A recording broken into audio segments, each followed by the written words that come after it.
last time we played, the party had finally met the lordship's newest recruit by the name of Grayest.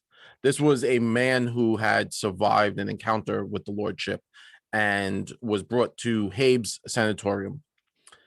As they found in Habe's sanatorium, there was a necromancer who fancied hands, as they did do battle with a number of crawling hands, even a giant crawling hand, and that was pretty fun.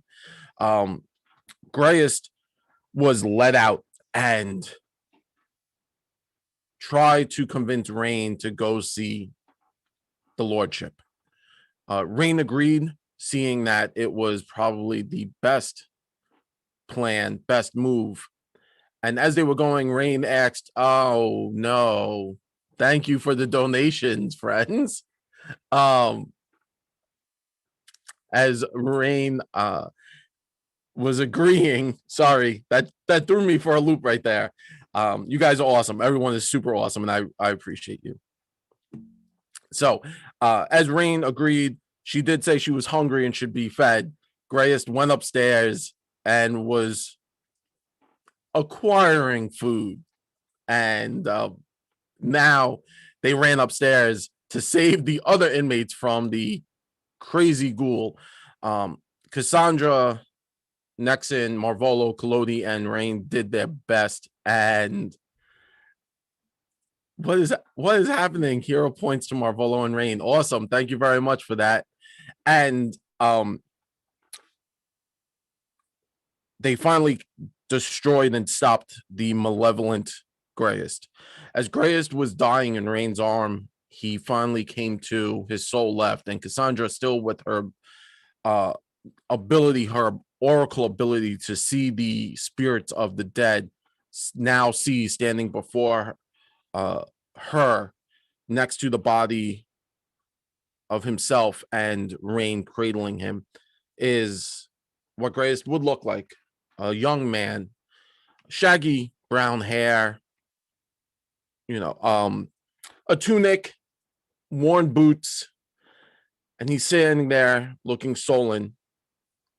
And Cassandra, you can see him, you could see the sadness. He looks up and he starts to mount to you, and through your abilities, you're able to kind of project the emotional overload kind of projects it into pulling this entity from the astral plane and now into the material plane. The party, Rain, you look next to you and you now see a figure, the man you hold, but now a human, back to its human form, stands there and he looks and he says, "Oh, please don't cry for me. I feel better. The pain stops now. I can go be with my family. I want to say thank you.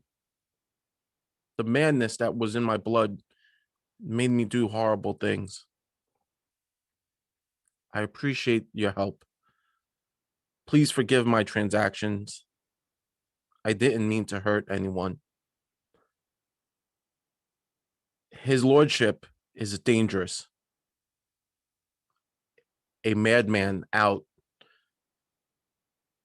for blood, vengeance, and to spread something. I'm not sure, but I know it's dangerous.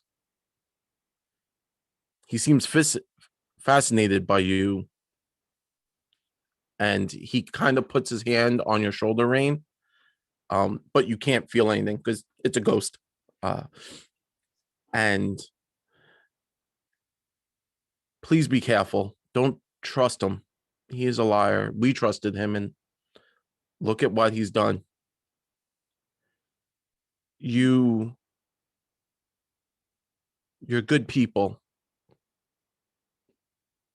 Can you do me one last favor, please? Of course. Anything. You see my ring? Can you please bring that to my wife?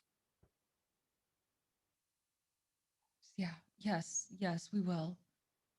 Please. I appreciate.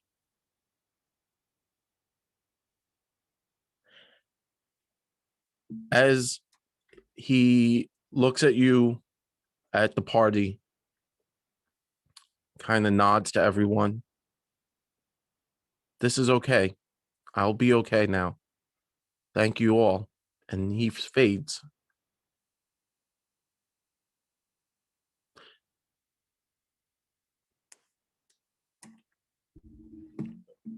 Brain is going to look at Cassandra.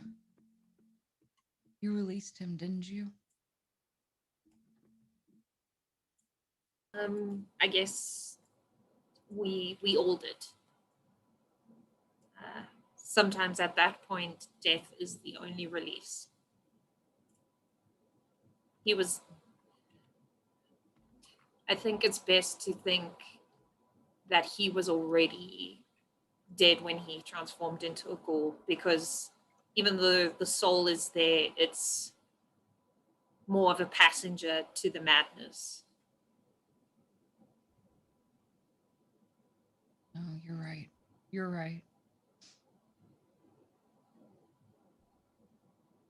I think, and I'm gonna go closer. I'm gonna say downstairs on the other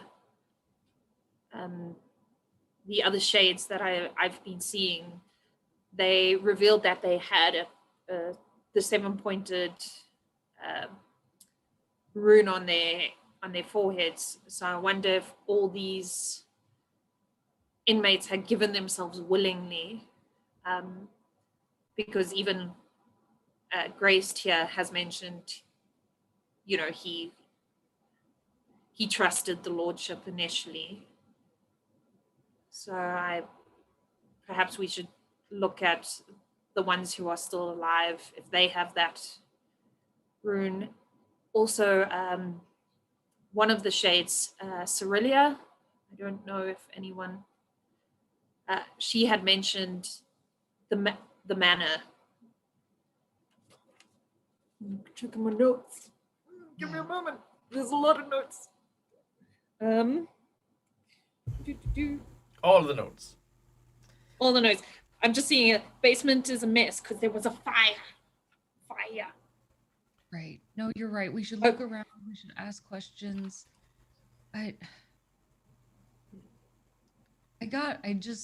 She's gonna still be clutching his dead body. It's just knowing they trusted him. How many more? How many more are we going to have to face like this? This isn't the. He's not going to be the last one. Well, I'd like to think that if he was taking people by force at the farmhouse, perhaps he doesn't have as many willing volunteers as before. And it seems like we've put a stop to whatever was happening here, or the power source happening here. So the sooner we find him and take care of him, the better. We should have just followed him. Then we could have found him. We could have found him we could have been there already. Well, that's true, but also,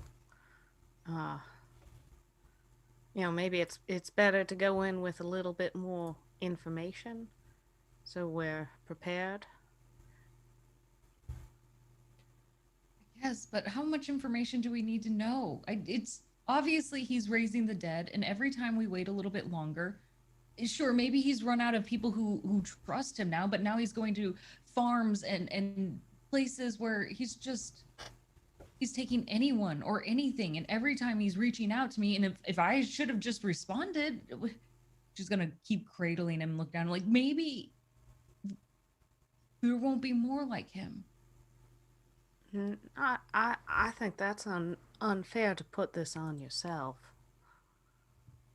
You can't control what other people do. But I could respond to it. I could be there. I could at least try instead of reacting. I could take the first step. And instead, we stayed inside here, and then unfortunately we have this massacre up here instead. Because I was afraid to go out that front door.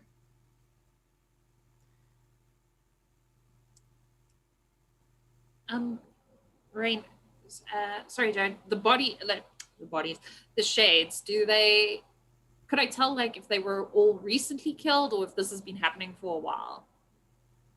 They were the shades that started to appear with the symbol on them, and now that they've kind of started to dissipate, um, they some of them were fairly new, like within a day, maybe less than a day, and some of them were a bit older, like maybe a week or two. So this might have been like slowly building, and at this point it's you're dealing with the burst of everything happening, more than just the cusp of it.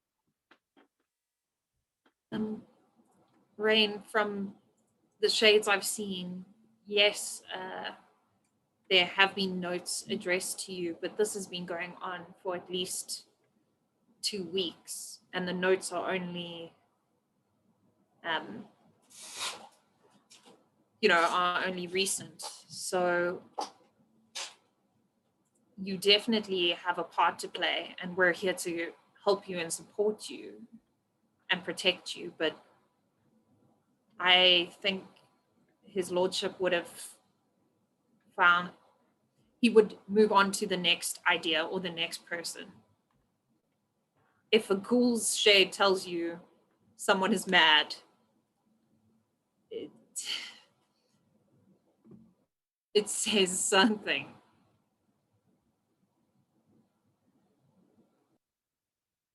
So what do you suggest? We just keep picking at breadcrumbs?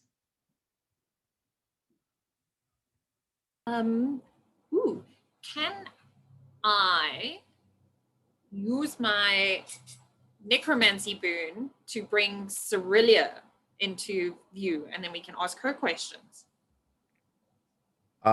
Yes, you can, but I would like to also point out there is a boss battle coming. But I don't know that. You do not know that. As Kaz. Bless you, Becca. You do not know that. So I will say this. Yes, you can. If you would like to use that ability, you may. Yeah, because I want everyone else to also be able to ask questions, because I'm not the best at investigating. So, as Carla, so I need the group. Yeah, so I'm going to say, well, we might not have to pick at breadcrumbs. And then I'm going to try and manifest Cerelia, and I'm going to say, everyone, I'd like you to meet my friend Cerelia. She's the one who was helping us this whole time. So as you reach out and activate that necromancy boon, you pull forth from the afterlife, the spirit of this woman. She kind of steps forward in a most beautiful gown, almost like a sky blue, and she steps forward, looks human, deep black hair, almost like a jet black, and she kind of looks at everyone and looks at you, Cassandra, and is confused and says, hello, how may I be of assistance?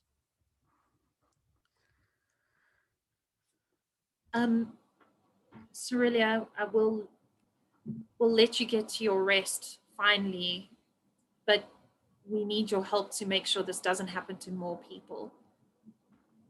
Can you explain what happened to you before this?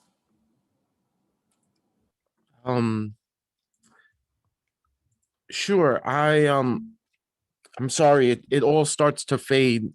But when I was alive, the my husband became obsessed with the afterlife and with knowledges that don't pertain to this realm.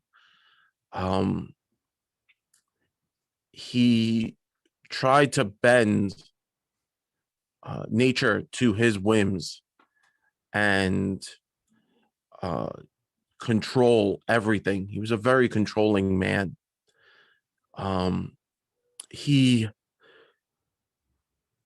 and she kind of strains, and you can see she shifts into that ghostly, uh, ethereal, like wispiness, and then she strains back to stay into your plane of existence. And she looks and she says, "I'm sorry, it's difficult to be here. I'm being pulled. Um, please give me a moment." So he tried to control everything. This control became his madness.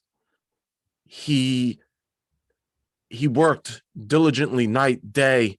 Nothing stopped him. He drove himself into a fervor. This madness carried on to our children. The manor, it went into disarray. The children, they seemed normal, but the greed, it kept going into them. They just wanted more and more.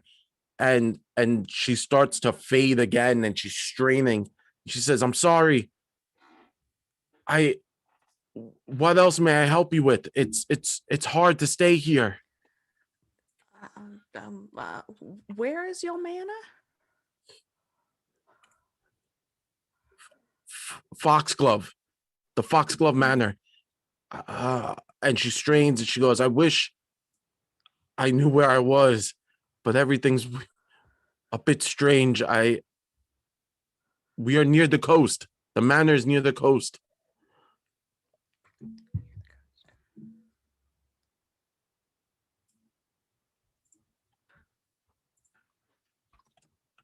I'm gonna be straining a little bit, and because I'll also be like trying to help her remain here. Yep. I'm going to look to the rest and be like, is there anything else?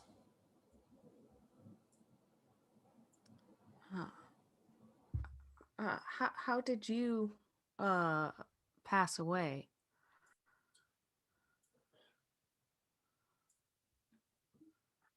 I think I fell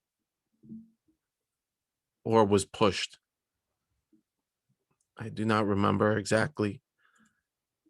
I felt a tug on my back, and then I saw the stairs, and then I was here.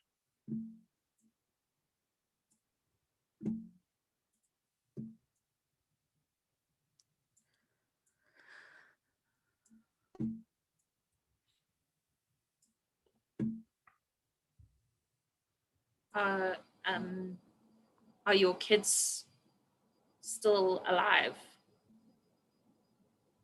I think so. I hope so.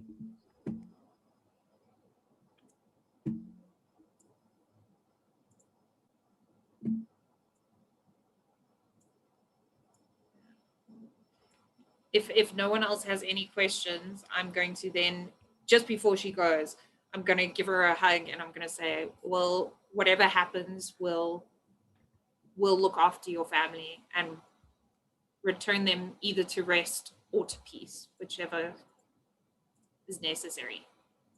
And then I'm going to hug her ghostly butt. As you reach in and hug her very quickly, she pats you gently on the back of your head, and you can feel it. She says, "Thank you." And then she starts to fade. She turns ethereal and then fades into the nothingness. And now there's just silence in the room. Well, I mean, it sounds like we know where we need to head next. To Foxglove. One more piece of the puzzle, I suppose, until we can find out where all of this is leading to, or who's behind this, or how they're behind all of this.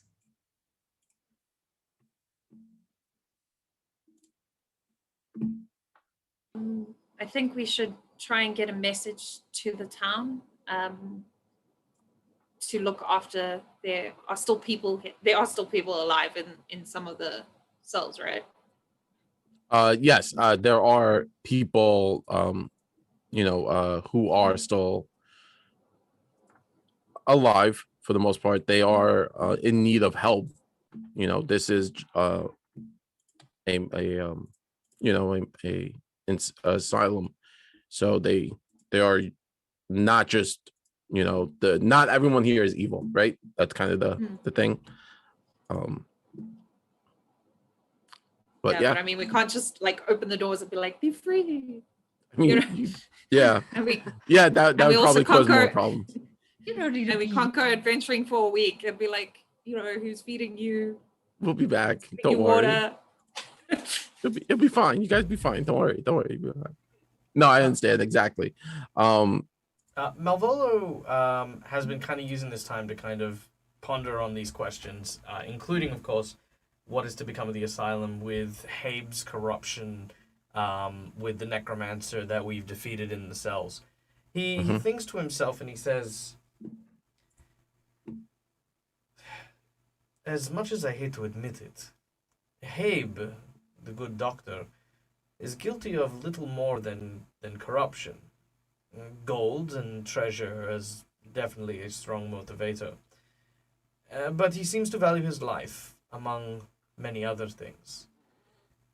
I don't see making this place, free would serve anything but to cause chaos. The only people who are even capable of being able to understand what these people are going through is Habe and his staff. With the necromancer dead, that is a big threat now removed. We should maybe consider informing the guards and letting them know so that they can provide a potential alternative. But for now, I believe we don't have much choice but to leave the asylum in Habe's hands. With perhaps monetary motivation for not corrupting, at least until we can find a suitable replacement. Want to pay him to not be corrupt. Yeah, in a way. I mean, maybe we can offer, we will not tell the authorities what was going on here if he sees the error of his ways and changes. Perhaps give him a second chance.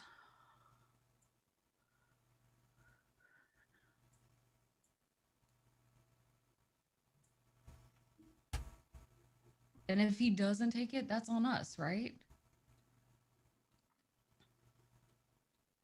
This is true. I mean, if he doesn't take it, then he's a bit of a fool, and the consequences will come down on him.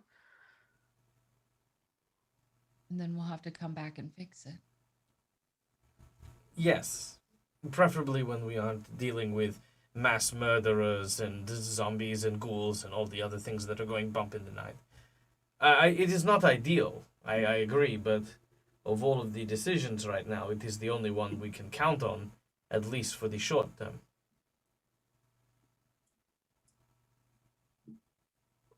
Well, I don't have a better solution, so I guess it's what we can do.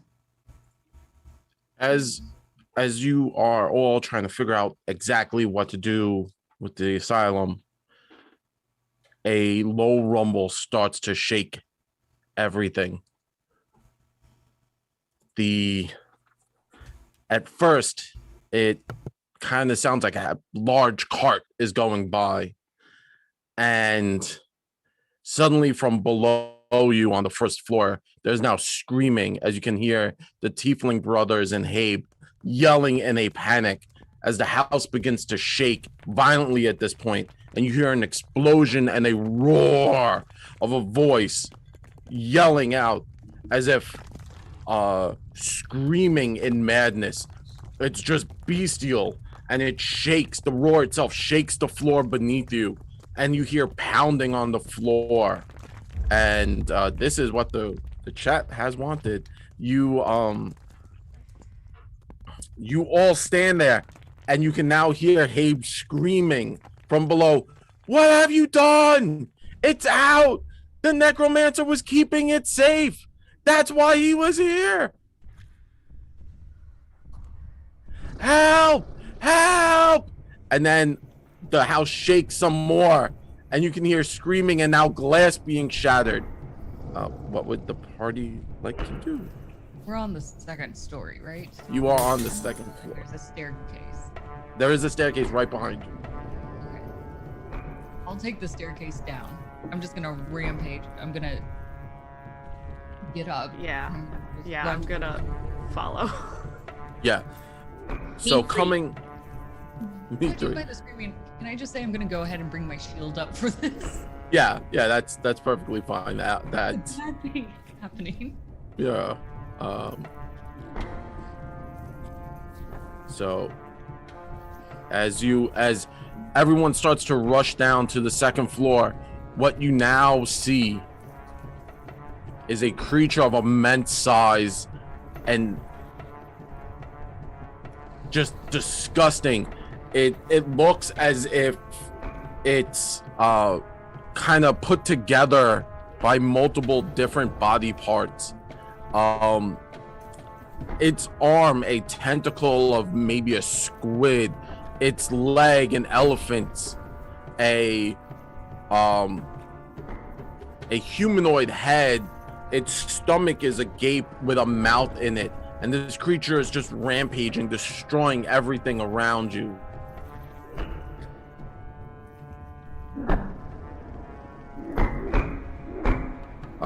Cassandra, as you rush down the stairs, you have initiative. I have initiative. Yes. Oh. The machine auto-generated initiative. So you come running, bounding down with Rain standing behind you. And the beast hasn't seen everyone, so everyone kind of has a surprise round on this beast. It is flat-footed, but it is huge. And when I say huge, this creature takes up a good portion of the room. Is there like a this thing too? Okay, I'm going to immediately cast Divine Lance, and then I'm going to also shout at Habe and say, the necromancer, he was lying to you. This was part of one of his plans all along. This couldn't exist without necromancy. And I'm going to be like, why are you trying to guilt trip me when you guys are all the evil people? You guys are the evil people. And then I'm going to... Nice. With holy righteousness. Divine righteousness is my plan. Okay, I need to actually roll this divine righteousness. Watch it go pew and not hit anything. Pew. Okay, cool. No, I am divinely righteous. Wow. Nat 20. Nat 20, nice.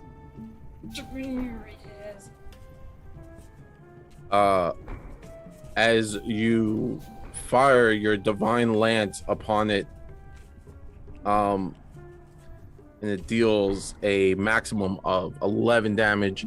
The energy kind of smashes into this creature, and it roars in rage. Now realizing that the party has come down the stairs. Just a quick point here. Mhm. As much as I look forward to pulling out the card deck, I'd like to draw attention to the GM on Fantasy Grounds calculation for the damage. Yeah. Do I still get these?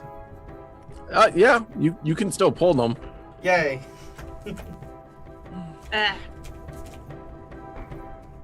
1 to 5. 5. Yeah. All right. With the use of a spell, Wild Surge, you then do an additional lot of damage of a random energy type. So not only do you do your regular damage, but you do another lot using either a D4 using a D4. You can decide acid, cold, fire, or electricity. So roll a D4. Okay, D4. What? More damage. Okay, and then roll your damage, and it will be fire damage. Yeah.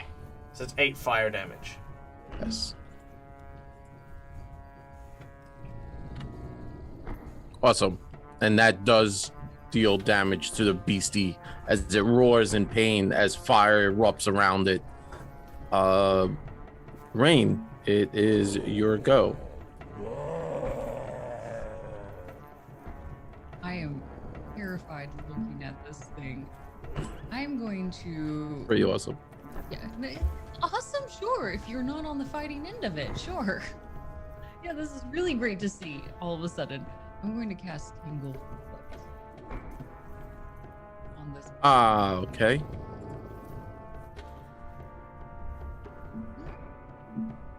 it deck? And Tanglefoot it is. So trying to lash it into the ground, hoping, beyond all hope that it will stop this rampage of this beast. I believe I have to make a quick spell check.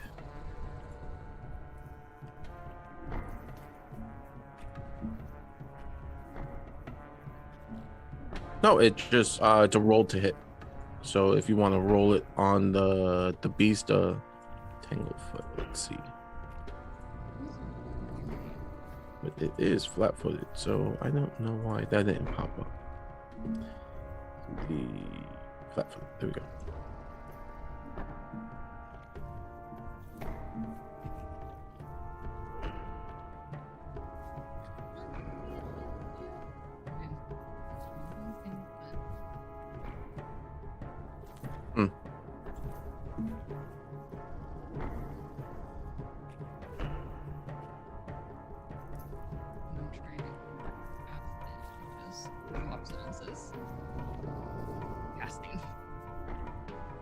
Doesn't seem to want to cast. It's like, no, I hate being tangled.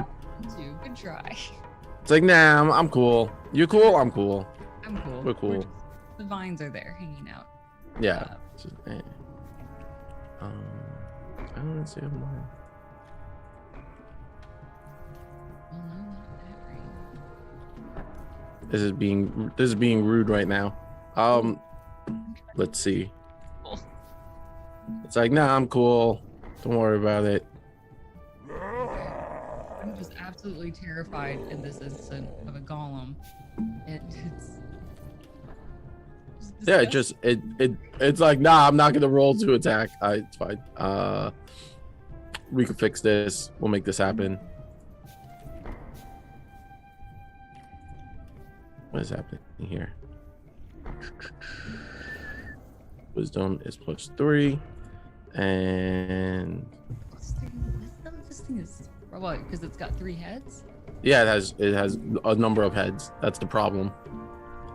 You have to choose the right head. You're like, oh wait, that's not the right one. That one looks like it belongs to a doctor. Let's take that one out. Yeah, that's the head you want to hit.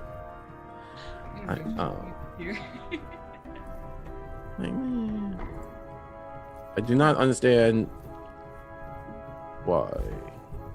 Is it so? The combat tracker still has Cassandra's active. Would that? Oh, that might be it. I'll try again. No. Oh, it's being rude right now. It's like, nah, I'm cool. You're cool. I'm cool. We're all cool. Let's see. If you want to roll a d20 and add, because it's just your spellcasting modifier, so that's not that hard. It's at this point, I believe you should be trained or an expert. Let me just look it up. One moment. I apologize to everyone out there. Boss battles get a little crazy. 19 of a roll. Woo! Let's see. Because you should probably be at this level. You should be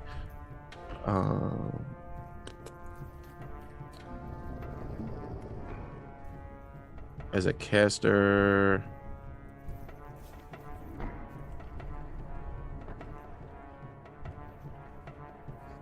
Yeah, you are trained in that, so that's going to be 4 plus. 19. Oh, it's 19 altogether. Well, no, that's a 19. I rolled a 19. Oh, 19 plus 8. Yeah, plus 8. No, plus 11. Yeah. So 20, 30. No. Yeah, 30, right? 19 plus 11. 30. Yeah, that's math. We math. 30 will hit. So the creature, it's not a critical, but it is tangled, and you slow it for 10 feet, right? It is slowed. 10-foot circumstance penalty to its feet for 1 round. Yeah. So it's nice and slow. Nexon is your go. All right. I'm gonna pull out needle and prick my finger and cast Phantom Pain on Flesh Golem. And yeah, it's saved. It's like so it takes the full initial damage, but no persistent damage. All right, so that not a lot. Great.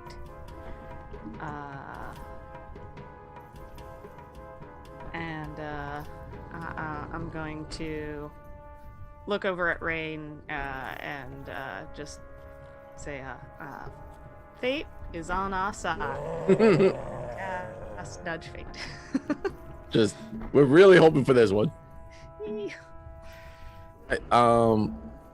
So casting Phantom Pain, you're like, rah. The creature is angry, and it's Kalodi and Marvolo. You guys can go right now. But I don't want to. Malvolo looks at the creature. Can I try to identify what this thing is? Sure. So this is a very ugly monster. No. Excellent. Good. Yeah, I start done. whittling away at its social standing by spreading rumors about its current partner. Yes. You may make and this is a fun one, right? So this is fun. A lot of times I don't get to use this. You may make a craft check or Arcana check Craft check, to please. figure out what this beastie is. Natural 1. It's a monster. Well, that being said, it's still 14. I want to point that out. Yes. All right, I'll burn a hero point for this. I feel like I need. We're happy with that natural 1. I'm not overly. I'm not enthused, right? I mean, it's okay. Eh. Okay, I'm gonna burn my hero point on this. Let's do this. Come on. Oh yay! 16. Yes.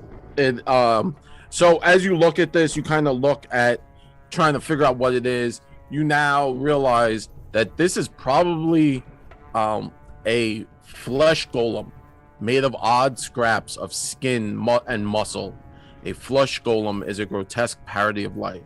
Though it has no mind, it still can go into a berserk rage when harmed, giving it a faint semblance of emotion. Flesh golems guard the laboratories and houses of flesh warpers and necromancers who feel no punctuations about desecrating corpses for their own ends. Though the first flesh golem is believed to have been a misguided attempt to create from a simple base of elements, these monstrosities are far from humans. In isolated cases, echoes of personality might rise in a flesh golem if the brain used as part of the construction belonged to a particularly powerful personality. But such tragic circumstances are, and thankfully, the most rarest of accounts. So you know it's a flesh golem. Whether or not it has immunities to anything or anything specific like that, you don't know. Okay, so I don't know the properties. Can I? Yes. Because looking at this creature as a trap maker, I imagine constructs and the like are in the purview of what my character would understand. Could I dismantle it? So it is being held together by necromancy and magic. So you can start to dismantle it. Whether or not that will have any effect on the creature is to be seen. Or you might just have a lot of different body parts running around trying to kill you. Sure. I will tell Kalodi to attack it, and to try and get in front of Rain. Kalodi's like, yeah, no worries, I'm on it. Come here, you big galoot. 5, 10. What is a galoot? I don't know. We don't have them in Australia. I always assumed it was the bear from the Jungle Book. That's Balu. Oh, my whole life is a lie. Okay. All right. So that is 24 to hit with Kalodi. 24. Sorry, 1 second. I'm doing basic math on a flesh golem. If their AC is 26 and they are flat-footed, a 24 will hit. Oh yeah. All right. Oh, max damage of 20. Nice. Slashing into this beastie with these blades. You see that it's not having a lot of work. Like Claudia is doing his best, and you could see the flesh golem every hit sprays this weird ichor across the walls, but it doesn't seem to be dealing a lot of damage. Okay, that's no good.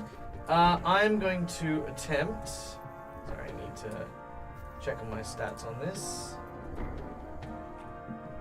Sweet. Last thing I want to do is I want to trigger Kalodi's snare trap that I've got embedded in him. Nice. I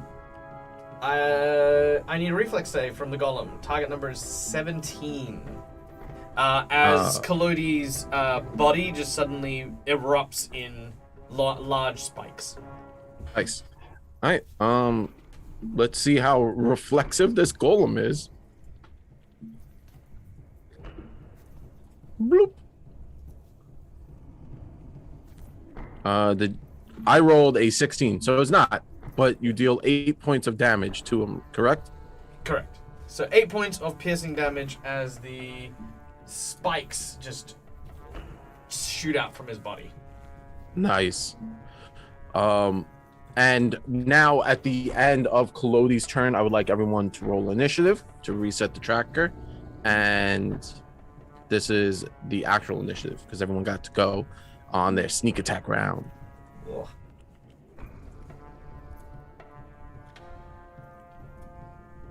All right, cool. Top of the round. The golem goes. So bad. The health my God. bar on that thing is massive. Yay! Oh my Yeah. god! Hey. Oh. Wait, is that a health bar? Yeah. I thought that was just a square, like an outline of this. Kalodi, you've got this! You're gonna leave me to die, ain't you? Got here, Kalodi, bye! Bye. It's okay, we have other chairs.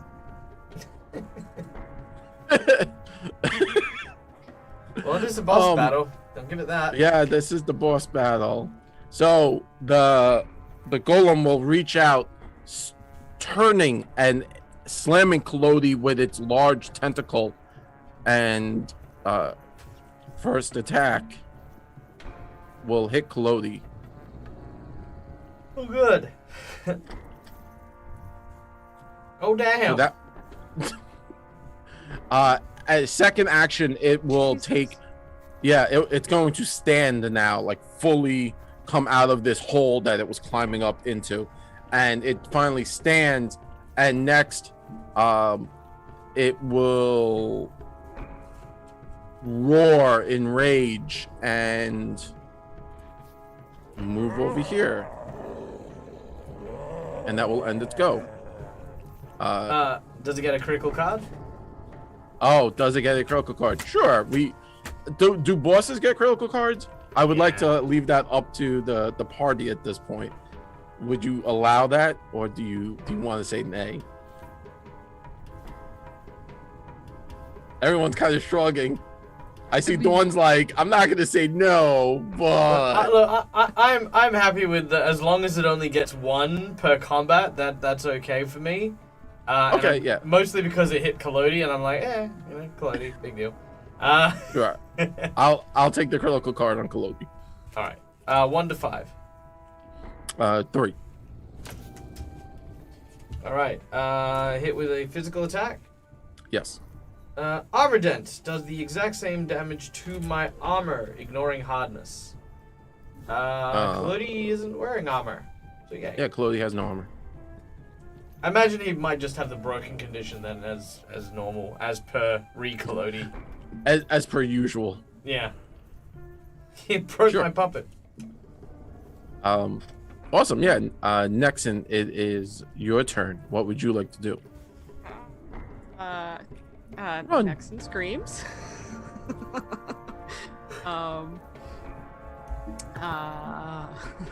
Like, as it's in her face. Great. I'm tapped out going into this fight, so this is great.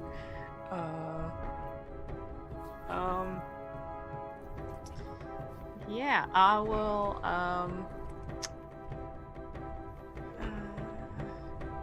cast Electric Arc on it. So, rubber feet on the ground and point out, not today. Damn it. It's saved. Alright, so it's a basic reflex. So does that mean it still takes half damage?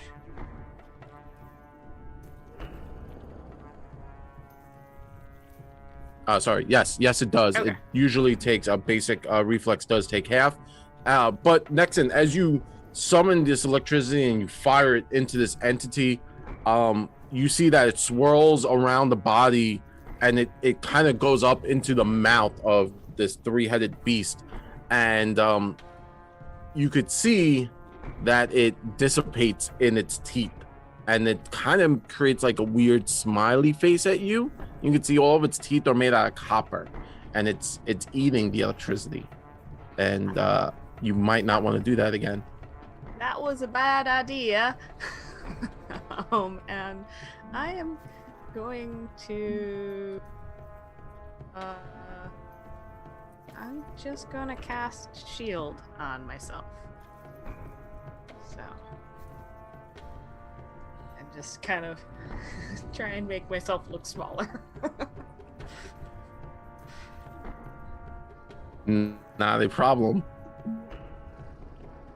Next up is Kalodi. Kalodi and Marvolo. I think Kalodi needs to move down to Malvolo's initiative, not the other way around, unfortunately. As much as I'd love to not go dead last. Get it, It is because dead last.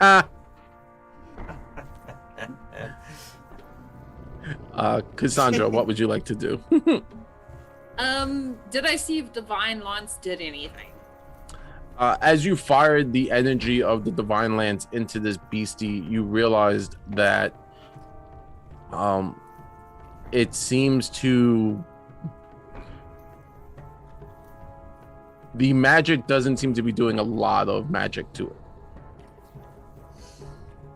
Okay. I'm gonna go with Ye Old Faithful then, and I'm gonna cast Disrupt Undead Mm-hmm. and see if that does anything. So it has to make a Fortitude save. Okay. I feel like it's as you, fortitudinous because it's big. yeah, as you cast Disrupt Undead and you fire it off, and you feel this energy that kind of reaches out from you and shakes the bond between the magic of necromancy and the entity before you, the life. You cast it and you don't feel anything coming off of this. Like it's a clockwork. Like it's more like Kalodi to you than it is to a living creature. Okay. Then, okay, my Divine Lance didn't work. My Necromancy didn't work. I'm gonna take out my Rod of Wonder. Because I'm not good with the daggers like Nixon. I don't have the skills Nixon has. Cool, and I'm going to select it as my target, and then I must roll a percentile. Oh man, let's see. I totally 100% forgot that someone lovingly donated a lot of money and got you this wand. That is wonderful. Sorry, I know you've told me. How do I roll a percentile again? I double click on it or to get you right click on the D10 okay, and you times should 2. times 2, yeah. So you activate it, choosing a creature within 60 feet, roll a D percentage, and something will happen. Okay. Here's hoping it doesn't make me a miniature again. That was What? Sorry, I think I'm rolling it. I don't. This is high. Let's see what happens. Like clicked it twice. Okay, I got the 2. There I you go. Roll. Aha! So a 22. Lightning bolt. Lightning bolt. Which is I mean, it could be worse. I could have made it like a disco flash golem because the one under that is it becomes a dancing. Yeah. Like a disco murder bus. Yeah, I mean, personally, I would have loved to see a stream of 600 large and colorful butterflies pour forth. So that would have been cool. So as you grab the wand and you kind of point it and you're like, go magic wand, and you fire it, lightning arcs out from you and into this beast, and you could see that it covers the creature in energy, and it all goes right to the face, and it starts to chew. All 3 faces start to chew as if eating this electricity. And I feel like Nexon just kind of looks at you and is like, why? I just told I'm you. just gonna look at the wand and be like, this is all I've got. And I'm gonna be like, sorry. Might I make a suggestion? How about we That's stop the end of my feeding the giant creature electricity? Well, I mean, and I'm gonna say, well, it doesn't look like we damaged it much, so it's not gaining much. And then I'm just gonna like slink back into myself with the wand. The Rod of Wonder. Roll a D4, please, Carla. Is this? Oh, please don't break. 4. 4. Okay. So in about 4 hours, it will be recharged. The wand. Oh, no. You looked on the side and you saw a little Energizer bunny with a sad face. And you're like, oh. All the electricity went out of it. Into Yeah. the thing. What happened to keep on going and going and going? Damned Energizer Bunny. It's that corporate lies.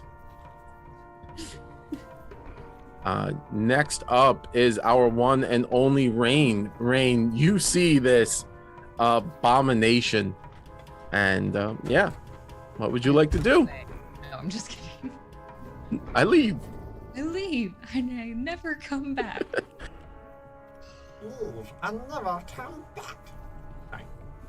The brave Kalodi. I'm going to join him up here. No, he's not brave. He's expendable. It's okay. We're gonna try to attack. Good. Oh, Yeah. It's a hit. That will hit. Yeah, make it happen, Captain. Thank you. Partially resisted. That sucks. I'm just like, please, just go away. Stop. You guys are doing really well. I thought this would be a little bit harder. Yeah, It's that bar Yeah. health of it still green. Yeah. That's great though. yeah. I was gonna say the health bar is almost as tall as the golem. Like I just want to Yeah. want to point that out. A 16 is a critical miss. yes. Sorry. What? What is this thing? All right. Pick a 1 to 5. I think maybe this is our sign that this asylum needs to go down. Right. We're just gonna burn this whole thing. A 1. That's want a what I 1? feel like. All right, here we go. You struck it with your melee attack. Yes. It is better to give. You hit yourself instead of the target.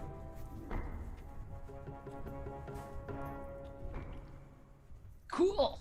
Cool. So, yeah. So as you slam your sickle into this creature, it kind of bounces off, and the blunt end kind of knocks you right in your nose, just real quick. I'll roll a d4, right, of damage. yeah. D4 plus 3. Yeah. So let's see what happens.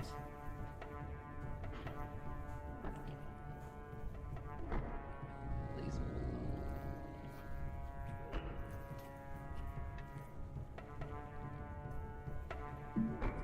This is not going as planned. I don't know if you guys know this. I did not see the number. I apologize. Okay.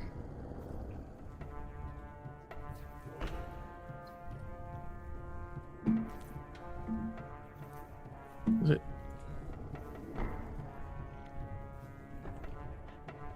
It's very hard to kill this thing. It's being said. I believe you still have one more action, correct? Yes. Use one of my cantrips. Elodie's here next to me. I'm going to cast guidance on him. Come on, we Nice. have to defeat this. Don't give up. You were more than a chair. I am more than a chair. That's right. Yeah. I am more Yeah. than a chair. You are more than a chair. You can do so much more. Oh, I believe I'm- in you. I'm feeling super inspired. It is now Kalodi and Marvolo's turn. It's actually really funny given what Malvolo was planning to do. So, Oh, good. so I was planning on disassembling Run. Kalodi and then force feeding him to the giant and then just repeatedly exploding him from the inside. But I mean, but I have no idea. Is that giant gaping hole in its gut like actually there? It's just an angry mouth also. Oh, it's just his mouth. Okay, so I'm going to. There's a lot of angry mouths. Okay, so I'm gonna have Malvolo walk up to Kalodi, and I am going to use my second action to disassemble his arms and legs, Okay. and then I'm gonna just like shove the head and the torso like into that middle mouth bit. Okay. I am more than a chair. I'm more than a chair. Hey, where are you doing? What are you?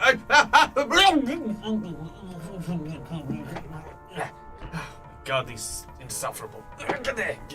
Get in there. Rain, if you could just. I need another hand. Just. are you poor Kalodi? I'm just still gonna take what I can. and just on him. Like, why are you doing this to him? Oh, he's fine. Do I need to do any check, or is it just Kalodi's all up in there? As you're pushing it in there, the beast shakes and jives and boop, uses its reaction, electric reflex. I'm sorry. The golem takes the golem that has taken electrical damage now decides to discharge it. Yep. And anyone You're touch welcome. I need a reflex save from my good friends who are jamming collodion into this creature's mouth. Why did you have to pull me into this? I am not strong. 18 on Malvolo, and Kalodi. Kalodi gets a 28. Okay. Oh, we did good. We didn't do terrible. Yeah. We can take some damage. No, we can't. I don't know if the Kalodi can. So 19, 18, and 28, and the DC for the electric charge is ironically a 28 also. So Kalodi, everyone passes, no one critically failed. Looking at you, Marvolo. So you guys only take 3d6 electrical damage. Oh yeah. We also got redeemed an insight check where from Froghemoth. Thank you so much for the redeemed Nice. dag points. Basically, it's an insight check where we get a free piece of clue, insight, or help from the GM in regards to overcoming the current encounter. No, we kill this thing. Obviously not electricity. Let's all make Yeah. a mental note. Yeah, can we just agree? We'll agree with that. No more electricity. No more electricity. So electricity is out. So you guys get a free insight check, right? Yeah. Froghemoth says maybe a hint for weakness. Sure. That I can easily give you a hint for weakness. So I will say this. It has resistance to physical 5, Oh, yeah. except adamantine, which at this point no one really uses those weapon types. It You has mean the magical, quasi-ancient, mithril, enhanced dwarven steel that we don't have? Yeah. Oh, that's just Unless my Rod of Wonder is made of that, and then it's a Wonder Rod because I hit it. Yeah, that's it. That thing, then. maybe. Actually, that's not a bad question. I'll look that up. I will say I'll give everyone its list of immunities. Are we ready? Yeah, go on. So it is Uh-huh. immune to bleed, disease, death effects, electricity, doomed, drained, fatigued, healing, magic, mental, necromancy, non-lethal attacks, paralysis, poison, sickened, and unconscious. You cannot just make it go unconscious. So when you guys are like popping all those like hardcore magics and necromancy and stuff like that, it's immune. This is a construct, so it's like I said, kind of similar to Clody, where I never understood that because it's kind of like a Frankenstein, and Frankenstein was technically alive, but what do I know? I will also say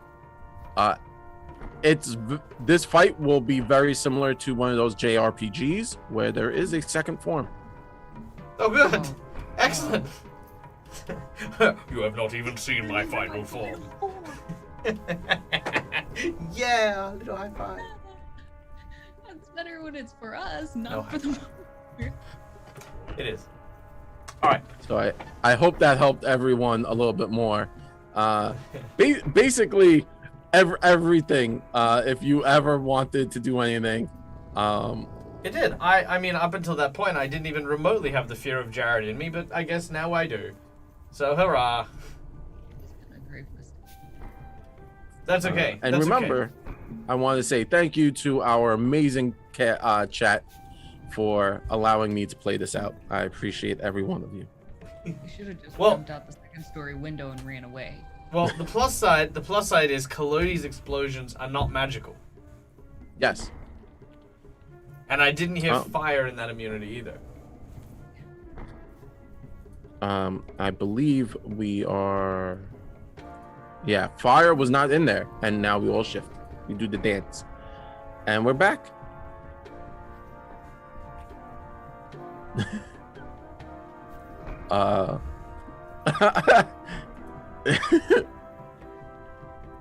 So, Hey, Flesh Golem. how you doing, Flesh Golem? How you doing? Have you considered going back in the hole and leaving us alone? and just not being here anymore. Just whatever this is, just not. Do we even know where it came from? The Uh, basement? The basement, Basement. yes. All hands. We didn't Is it- search the basement like at all, did we? No. And I locked those 2 zombies in a room that I don't Yeah. remember. Yeah, dang. Yes. Did this thing eat those zombies? Is Yes. this like a super zombie? Like, nom, nom, nom, nom. Side information all around. Additionally, just so that we know, Dawn, right? Dawn, you ran up to the body, right? That was on the table, the very large body, and you were fight with the hand. Yeah. Yeah. So that hand, remember, that was a giant hand, and now you get to see the rest of the giant beastie. Cool. Remember when we were talking just pre-game about how we needed to sleep and rest and all that other stuff? I missed those times. Good times, good memories. So my beastie goes, and it's going to just attack. They're not very intelligent, so it's just gonna swing out to everyone that's in front of it. So we're gonna swing first on Nexon, because it's next to Nexon, and it will hit Nexon. Does my shield do anything? Yes, when you use your shield, it will absorb damage and then go to hit points. So instead of taking 21 points of damage, you will instead only take the shield, I believe, absorbs 10, so you're only going to take 11 points of damage. And then it explodes in magical energy. Next. Michael, it isn't. Next for Rain. Rain, you have your shield up, correct? Yes. I criticaled Rain, Cool. but that's okay. That's acceptable No only more cards because for you. That's fine. I get no more cards. But your shield, if you use your shield block reaction, will absorb some of the damage. I was gonna say, not that it matters, but he didn't take the -5 for the second attack. He didn't? He's still got a +20. That's very rude. I apologize for that. I mean, I imagine a 33 is still gonna hit, but I'm just saying Yeah, that- no, 33 will hit. it might not The crit. 33 will hit. Rain's AC, I believe, is 20. Yeah. 20. Dang. It's 20. With 20, my so- shield. Yeah, so it will hit. So you have a wonderful, beautiful wooden shield, right? Like a full wooden shield. And Is it still a full wooden shield after that hit? we'll see. So its hardness is 3, which is great. So you -3 off of this attack. And its HP is 12, meaning so the shield takes 12 points of damage until it pops, and then you'll take damage also. So let's see. Oh, give me a Band-Aid. Okay, so you take I apologize, so you -3 off of that, so -12 off of that.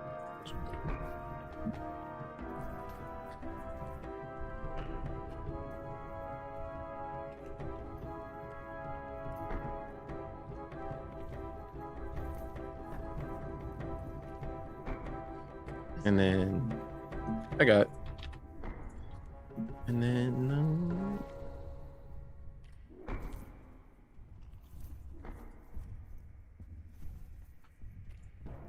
33 minus 12 is 30. Cool. And then its final action is it's going to try and spit out. Can it spit out Kalodi? It's nah. Well, I mean, I don't see why it couldn't. I mean, but point was It doesn't. Yeah. It doesn't really know this Kalodi, but it does have reach, and Marvolo is well within range, so it's gonna hit Marvolo. and it will hit Marvolo.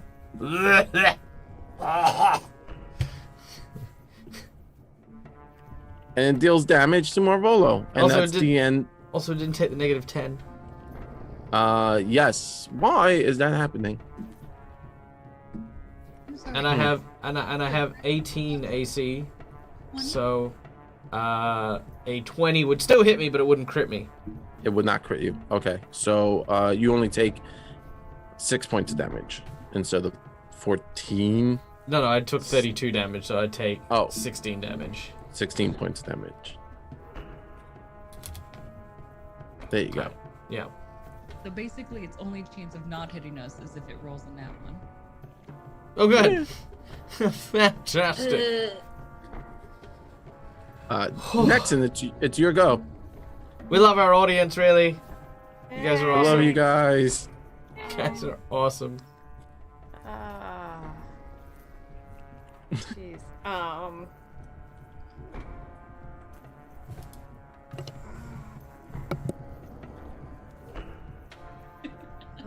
no.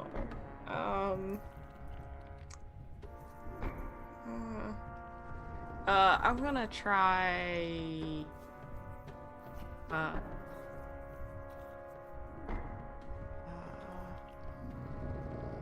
I have is gonna hurt it. So I will say, it's not immune to fire and stuff like that. So fire is still on the table. Additionally, it has, so it's immune to direct spells, but things that affect the world around it, you can do stuff like that, right? Like, so if I want to throw a table at it, that's an option. Do we have any oil?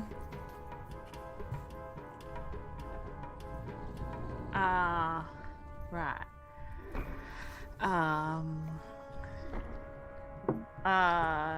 I will.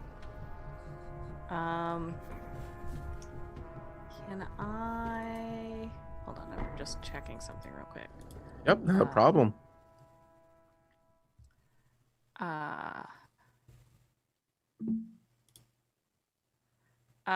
Can I use my I think I have the greed. Yeah. Oh, I see. I I am going to turn into a fire elemental. Hey, there you go.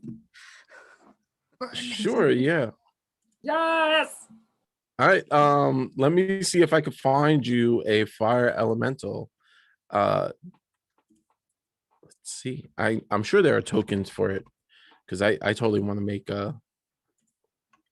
I now want to see fire elemental Nexon.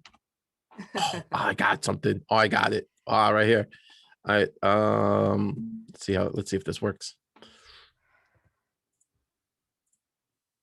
Just gonna pop that right over you, Nexon. Bang. So Nexon explodes into fire, and she is now engulfed in flames. And as that happens, the creature kind of rears back and does the whole Frankenstein like roar. And yeah, you now have fire elemental abilities. So let's look up the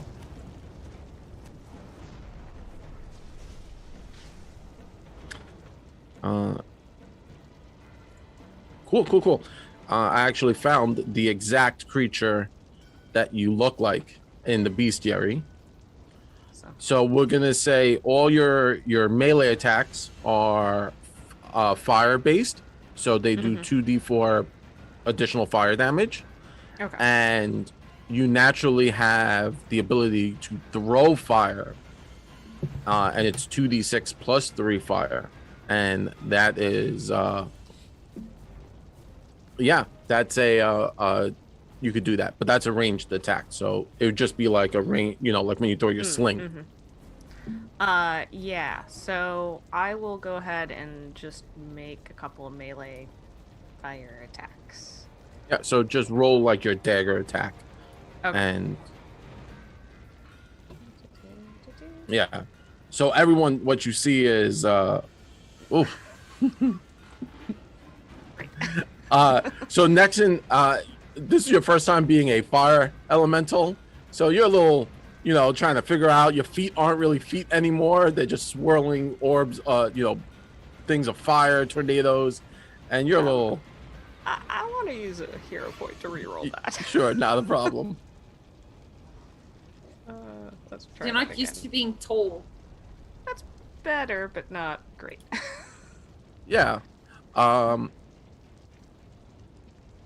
So you. Let me just double check something. Yeah. So you reach out and you kind of swipe at it, and it's you're pushing it back away from you, and you're just angry. It's angry at the fact that there's now more fire near it, and it's not happy with that. Just upset.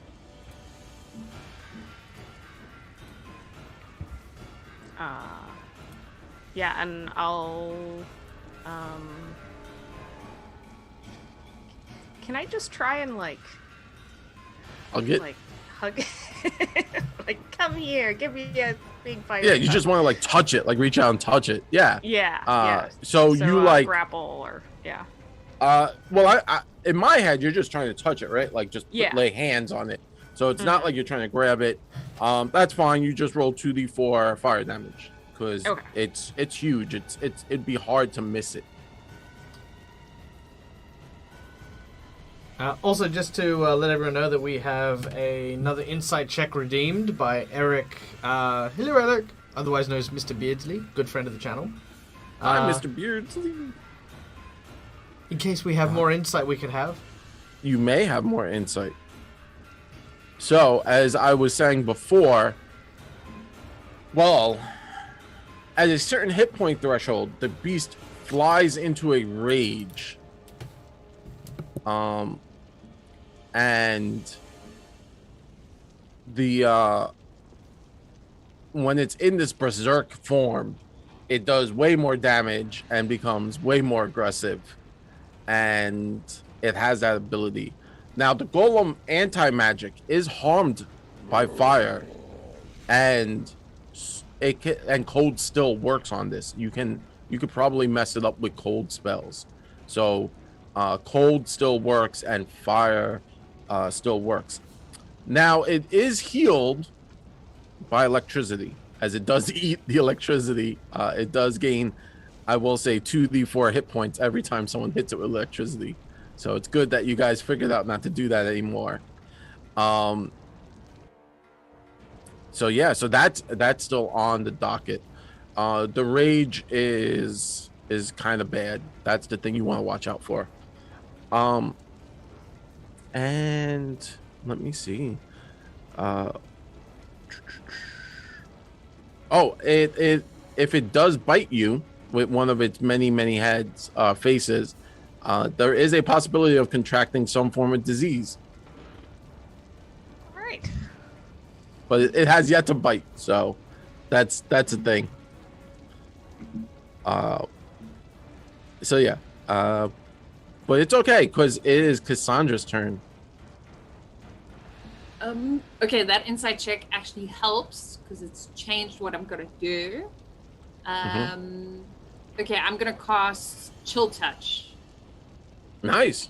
And then hopefully it makes him enfeebled as well. It's a Fortitude save. Fortitude. I feel like he's very fortitude-y. He has a lot of extra bits. I rolled a 35. Yeah, no, that's not gonna do anything.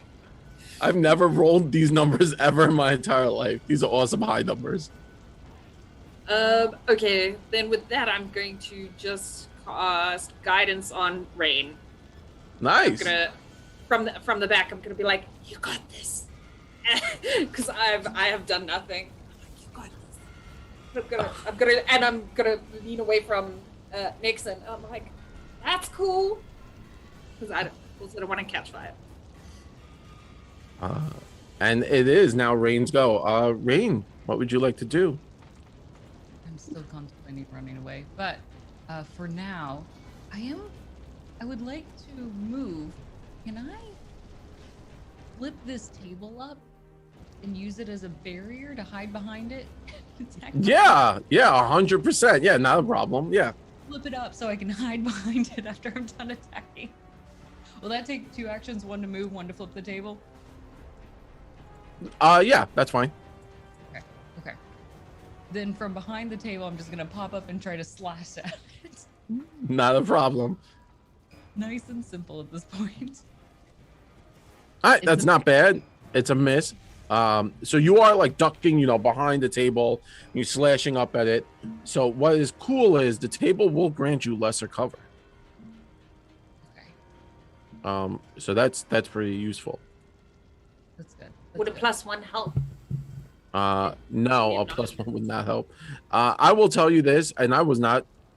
It's a boss battle, and you guys are pretty bossy yourselves. And with the last inside check, I will say you guys need an AC to hit of 26. good. Oh, yeah. I'm gonna use my hero point to try to attack again. We need to hit it. We need to. There you just- go. All right, hero pointing it. Come on, Rain. No, never. mind. No, That's not like worse. this. This is so much worse.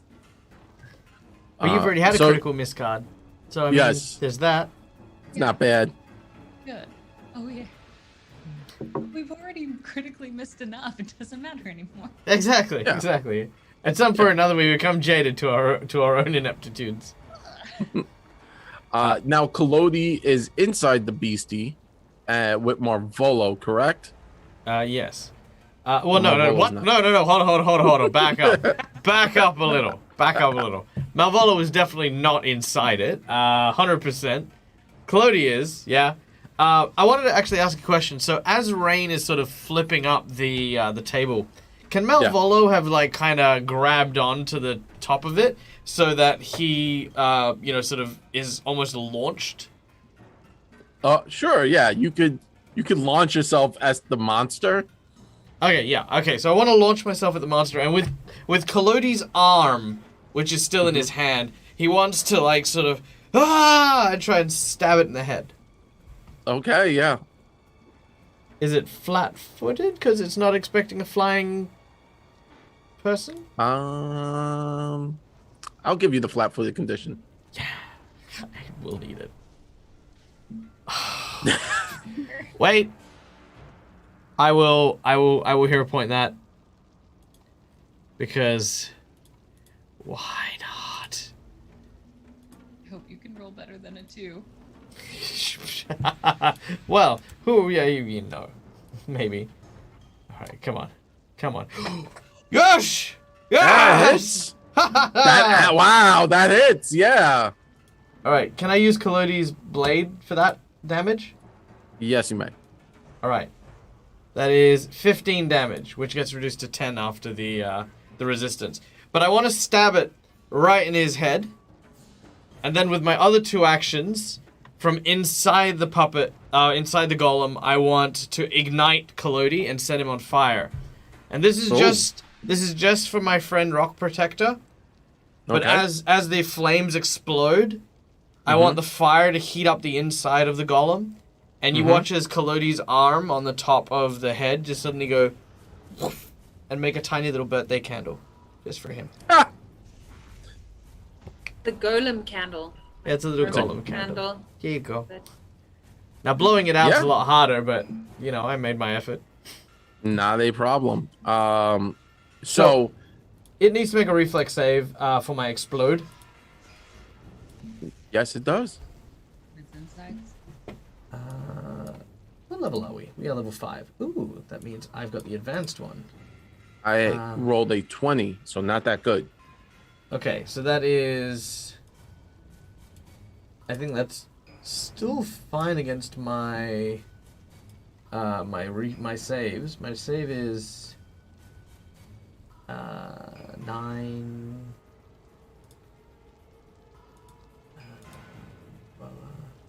19. So yeah, he still saves. So 3d6, so it's half of 3d6. Somehow, because, yeah, whatever. There we go. 11 points of damage. That's 5 points of damage as this thing.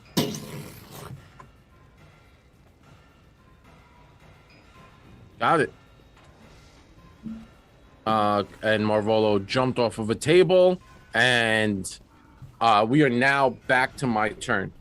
As the creature, like its stomach is now igniting, Rain, you've kind of flipped this table off. Nexon, you are a fire elemental, and that's pretty epic. Marvolo, you're still riding this beast. Am I correct?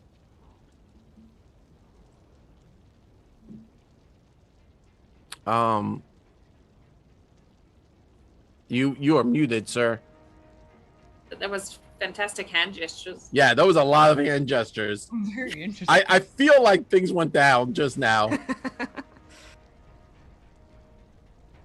It's all just hand gestures. Yeah, I know. That's my bad. Yeah, so I am hanging on. I'm very dynamic. You should have been able to piece everything together. I've embedded the hand into the skull. I'm hanging on to it, so I'm not hanging onto the creature, but I'm hanging onto Collodi's arm, and Collodi's giving like the middle finger with like flames licking out the top of it. Of course, for the little candle. Okay. Well, first and foremost, the beast does not like fire, but it is on fire, so it now is going to try to get away from Nexon. And it's going to charge. So why don't we do this? Nexon, since you're the one who's causing the most this problem here, why don't you roll a d4? So on a 1, it's going to run north, and on a 2, it's gonna run west. Yeah, west. Which would be towards Cassandra. So like 1, 2, it's running towards Rain, and 3, 4, it's gonna run towards Cassandra. So why don't you roll that?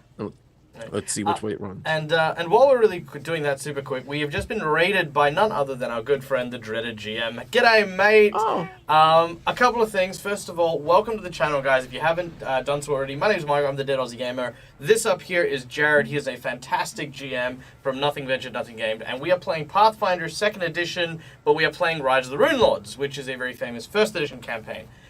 These are my wonderful cast members. Rain, the Alces Druid. Alces is a custom moose race that we have built, played by Becca Godzi from Cortic Phoenix. We have Cassandra, the Halfling Oracle of Bones, played by our friend Carla from Dum Dum Dice. Nexon, the Gnomish Witch from the Roll for Initiative group. And of course, what is happening right now is we are in the middle of an insane asylum. We just beat up a necromancer. The audience, who gets to donate to the channel and give us a whole bunch of different stuff, have just donated enough to summon a boss battle, which is, of course, a giant flesh golem currently tearing us to tiny, tiny ribbons, which, of course, I'm sure most of you are already pretty familiar with, having just come from the Curse of Strahd campaign with Dread, which I caught very, very briefly, and I think, like, in the opening volley, one of the PCs died. So, really, really sorry. Eek, I love you. Please enjoy this game, and all the good vibes, please. We need them. We need them. All right. Oh, and I'm playing an inventor who is a puppeteer with a puppet, which is currently being eaten by the zombie. Yes. You're all caught up.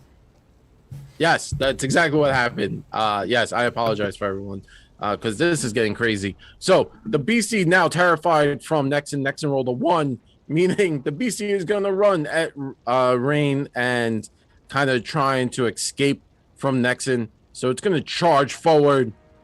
So 5, 10 feet. It's going to run forward, carrying with it Marvolo and, of course, Collodi. And so that is its first action. Second action, it's going to start to dead spin like an alligator trying to get off the flaming candle that's on its head and the lovely Marvolo. So can Marvolo please make an athletics check to see if whether or not you can hold on. You have to beat its fortitude DC, which is only 28.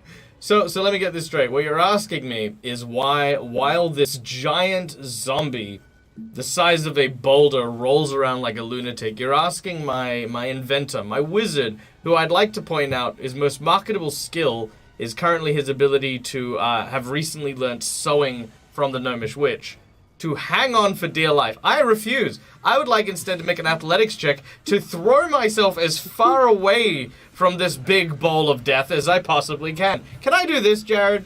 Yes. Can I that's choose to perfectly absolutely not hang on? Good. I want to do that. I just... Catch him, if that helps. Oh, that'd be awesome. Please, please, please catch me. Wait, no, you have horns! Which would you prefer, the many mouths of the flesh golem or a few pointy horns? Come on. Pointy horns, definitely pointy horns. Stab wounds heal, it's fine. Stab wounds heal. But That I needs to heal be a them! shirt. Please make an athletics check to see if to see where you end up in this madness.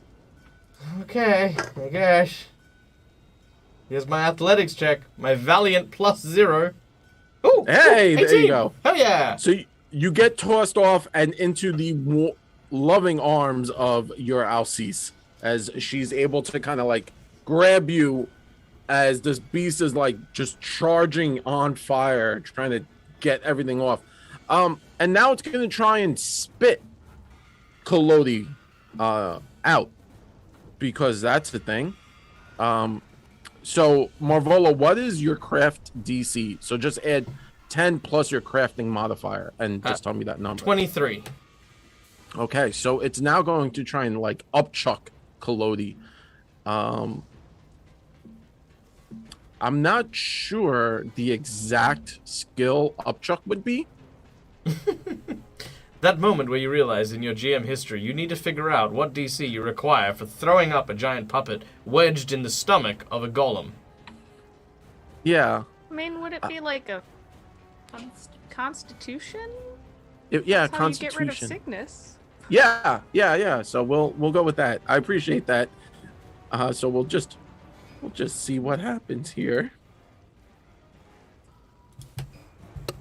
13. So it doesn't upchuck it. It's trying its best, and you can see it's just heaving. It's just trying to spit out this Collodi beast. And yeah, that's gonna be its turn. You know, it's just frantically spinning and swinging at this point. Nexon, who is on fire, is causing most of this at this point. But Nexon, sure, it's your turn. What would you like to do? I am first going to chuck some fire at it. Nice. Okay, so remember that's just a spell, like your spell attack to hit. Okay. So, And- do you want me to roll a d20 and just add?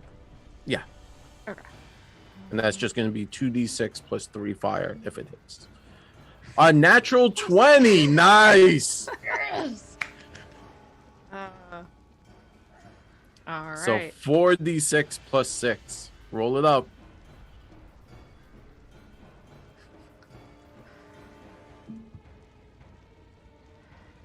Wow, 10 points of fire. 16 points of fire damage.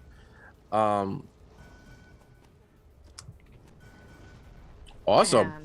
And seeing how it ran away from me, I am going to use my next two actions to get on the other side of it. Mhm. So I'll kind of like move around here, or yeah, to try and like I feel like no, go back. Like no. Wrong way, Biggie. Yeah, sure. Awesome. Great turn. Cool. So the two people, the Tiefling brothers and Habe at this point, who were originally on death's door being saved by the grace of Marvolo, are just terrified. They're hanging out in this corner. Cassandra, it is your go. I'm going to see that Nixon is trying to convince the beast to move around with fire, so I'm going to go stand near Rain and Malvolo. And then I'm going to cast Sanctuary on Rain. She looks the most beat up. And then Awesome. hopefully that helps. Unless Rain decides she didn't want it, Want it. You want to I believe she will accept it. But yes, even if you didn't want it, I don't think you did save, so you could choose not to have it. I want it. Okay, just double checking. I don't want to be rude and assume that you wanted help from your friends in this epic boss battle. No looks. and to do it, I have to like do a make wave over your head. So I'm gonna also jump on the table and just be like beep! Like someone who's trying to jump and get something off the top, and I'm gonna jump and wave my hands over you and be like 1, 2, 3, 4, 5 sanctuary. Like when you're playing hide and go seek and you're like 1, 2, 3 and block myself. Yeah. Just like, 1, 2, 3 sanctuary. And then I'm gonna jump Nice. down and breathe heavily. Just so that we're all aware, Sanctuary, as it is your turn, Rain, just so that you know, in case this wants to change your next few actions, you are warded with protective positive energy, and it deters enemy attacks. Creatures who attempt to attack the target, you, must make a will save against each time. If they use the hostile action, the spell, if the target uses a hostile action, the spell ends. So if you use a hostile action, the spell will end. But currently, you are warded. So every time they make a will save, it goes against Cassandra's check. And Cassandra's pretty beefy on that will. Okay, so as long as I don't attack it, it probably won't hit me, right? The summary? Yes. So if you want to start to call it names, be rude to it, do stuff to get its attention, it could attack you, but it has to constantly keep making checks, which is like the disadvantage. Additionally, to make things even way more fun,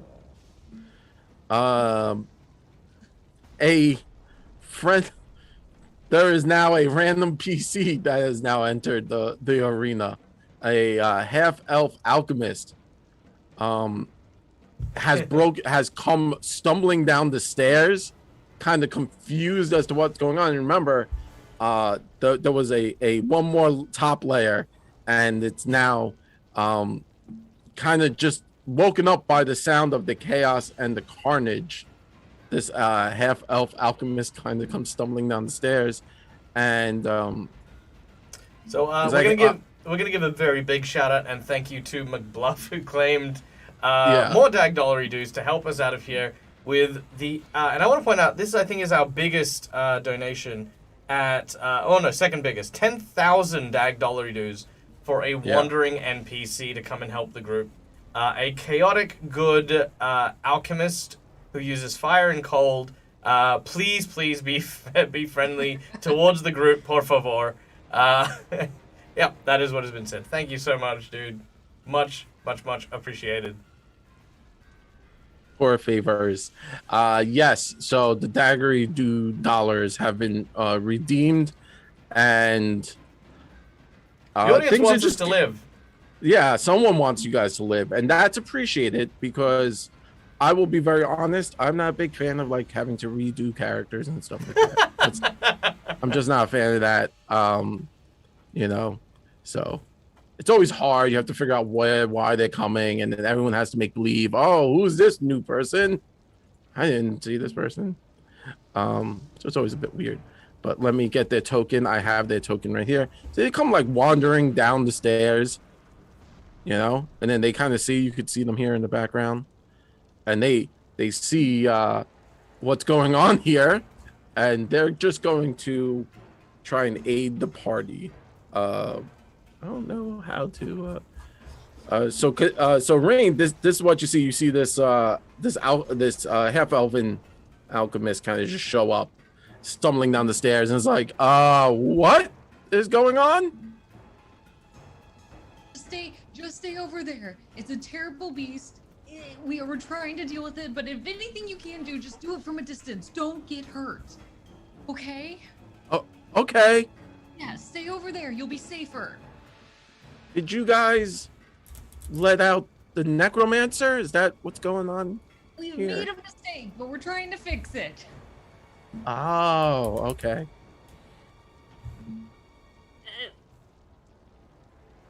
Go for it. Okay, are we allowed to say something?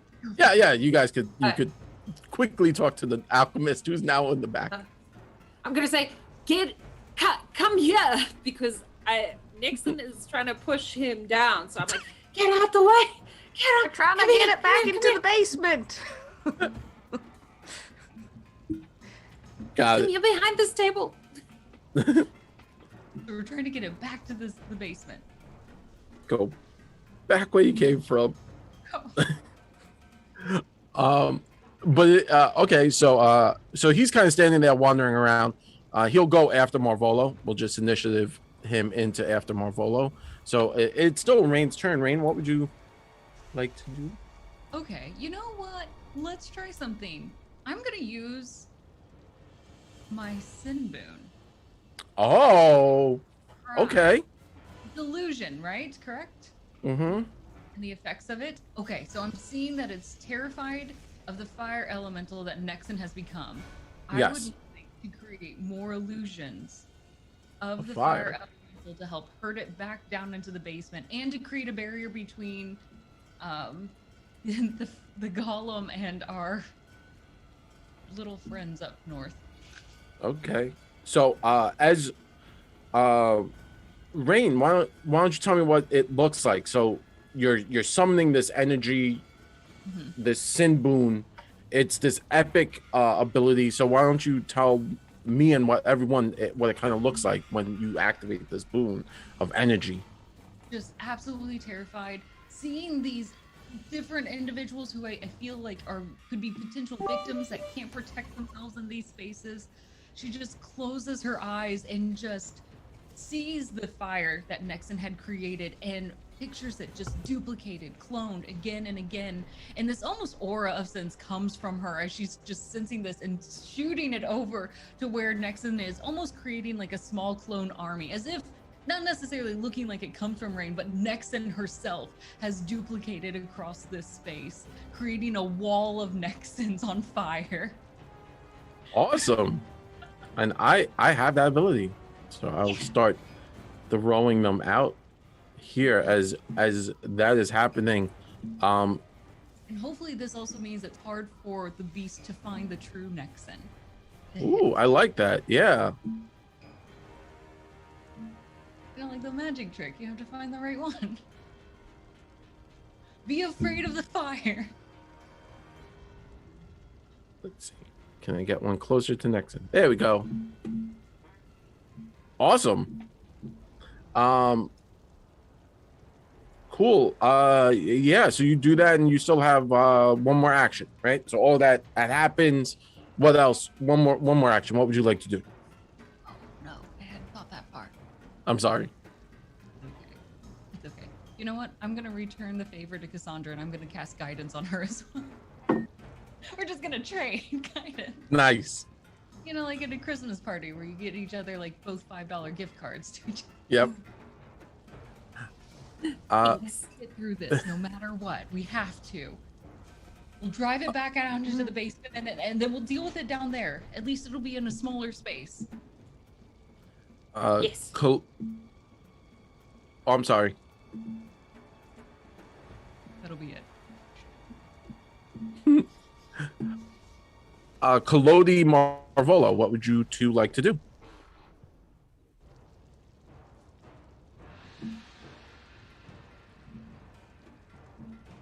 The wizard has muted Marvolo yet again. I blame Collodi. Goddamn little wizard. Anyway, yes. The so as Rain catches Malvolo, he says, "Thank you, Rain, and your idea is very good.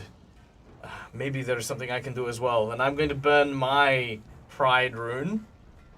Okay. And what I want to do is, who here in the audience or in the group is a fan of Demon Slayer or Kimetsu no Yaiba? Yeah, anyone? Yeah, good. Then you'll maybe understand what I'm talking about. So what I want to do is I want to create an illusion so that for the golem, in his perspective, the room is suddenly shifting direction. So it's almost as if the gravity itself suddenly shifts as the room tilts at orientation, left, right, upside down, back and forward, almost like he's in the center of a Rubik's Cube as it's being shifted. So not only is there a wall of these Nexans, but now they're suddenly shifting back in front of him, above him, below him, to the side of him, as they start to jumble, as Malvolo kind of focuses. And in the midst of it, he then, hits Collodi's button and... Okay. Sure. So the room starts to spin around and Collodi pops. So please, I have to make a check, right? Yep, reflex save, DC is 17. So I'm going to say, and the reflex save is 17. So the creature is going to fail the save. So it's going to take the 10 points of fire damage. Because it is confused by what is happening. There's now a wall of fire. The room is just spinning and twisting every which way. The monster looks angry, full of rage, and again still trying to upchuck Collodi. Yeah, it just automatically fails its save. It's just confused. It has no idea what's going on. Marvolo Collodi went. Our new wandering NPC, who kind of stumbled in, goes. Does the wandering NPC have a name? Or are we just going to call it McBluff, the NPC? We can call it McBluff, or it's up to you, I guess, yourself.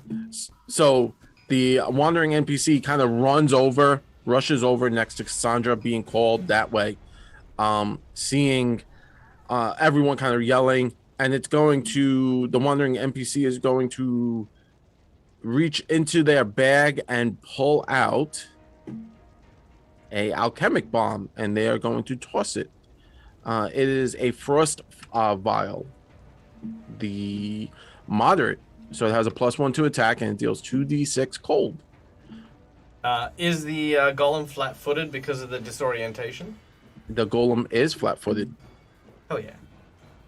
So, let's see, who would probably be the closest? Cassandra, can you do me a favor? Can you please roll a spell attack on the golem? Just... Sure. And we will say whether or not it hits.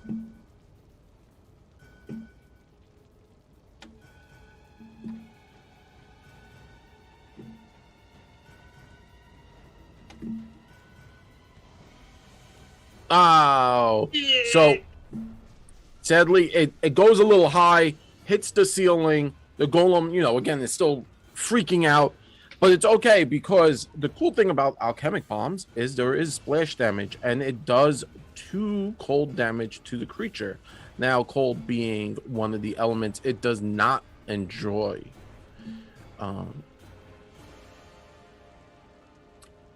Any kind of cold does create slow.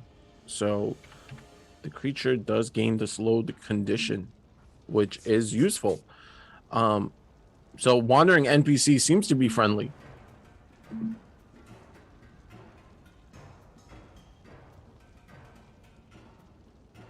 And now it's my beastie go. Cool. Well, just before the beast goes, Malvola will look at Rain and sort of look at the other guy and sort of share a look and then just sort of point and then shrug his shoulders like, the hell is that guy? Where'd they come from? So, terrified of the Nexans, the fire Nexans, the flesh golem is going to charge out the way. But it is confused and dazed with the room constantly spinning. So it's going to run kind of straight away from the firewall that Rain has created. But it's kind of stumbling and stomping and every which way. So I need Marvolo, Rain, and Cassandra to make reflex saves to get out the way of this big galoot. I was just thinking of the song every time you say that. Uh-oh. Oh no! Okay.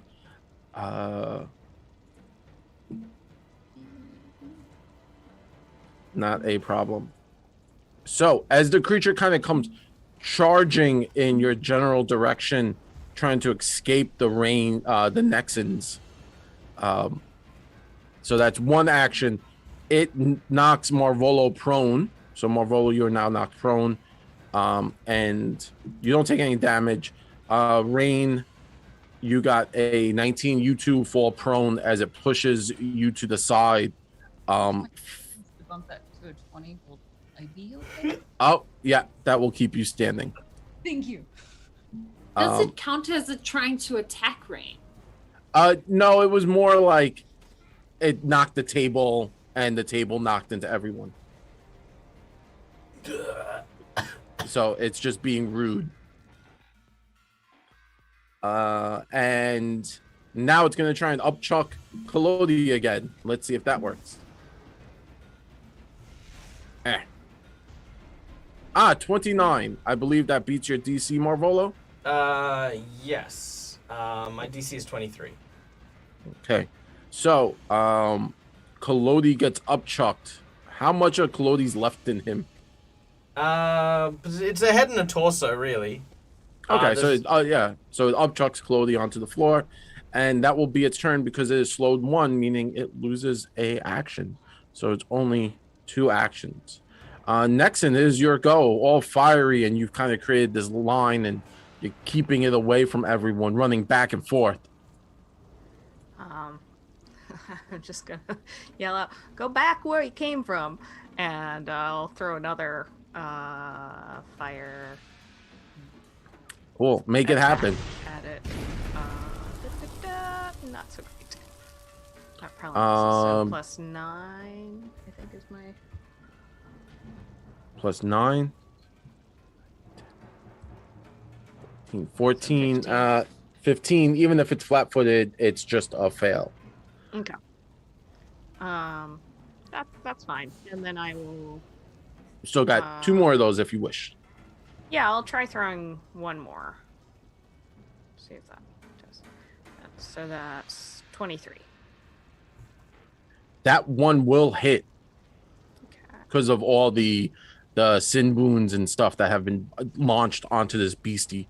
So, 2d6. okay, 2d6, 7, plus 3, 10. So 2, and as you do that, as you launch that single flame, you notice that 1, 2, 3, 4, 5 more of the other ones around you fire all at the same time, reacting to the boon that Rain has activated.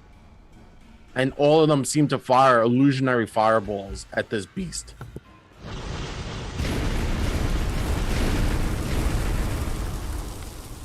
Engulfing this creature, this flesh golem, it gets engulfed and it starts, and now it's on fire, flailing out every which way, that large tentacled arm spinning around.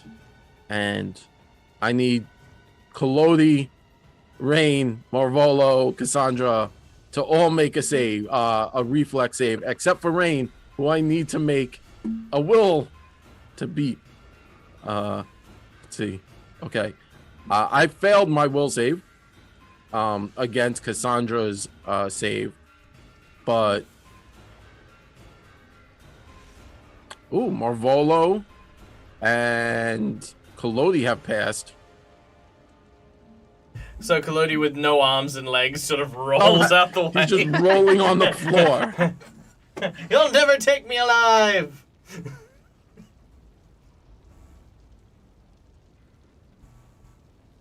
Yeah, and let me see.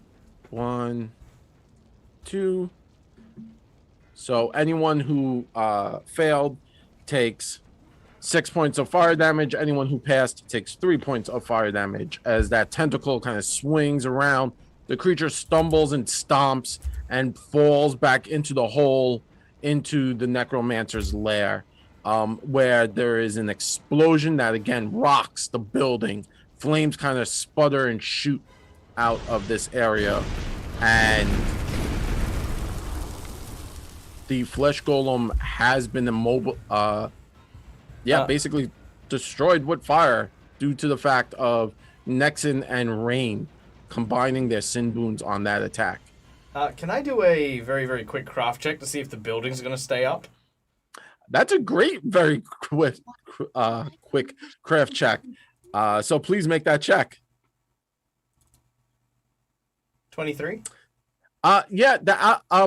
So just having been downstairs and knowing generic magic, you would know that this creature uses highly volatile chemicals as blood, and they're probably now catching on fire downstairs. Ladies and gentlemen, this is your trap maker speaking. We are currently experiencing some slight turbulence that will soon erupt through the floor. If you would proceed with me through this window to safety in your earliest convenience. And I'm going to jump out the window through the glass. Collodi's like, wait for me, you bastard! You took my legs! And he's not going to wait. No. Yeah, I'm going to jump out the window and run. What about all the folks upstairs? No time! Can I use my Sunburn to command the 3, Habe, and the 2 tieflings? Okay. Because I had enchantments, so to command them Okay. to go upstairs and free all the people and look after them until the sheriff comes. You may do that. Actually, you may use the sin boon to kind of dominate the will of everyone in the building if you wish. But remember, you are dominating their will. You are not like just nudging them to the right direction. You're removing their will for this area if you wish.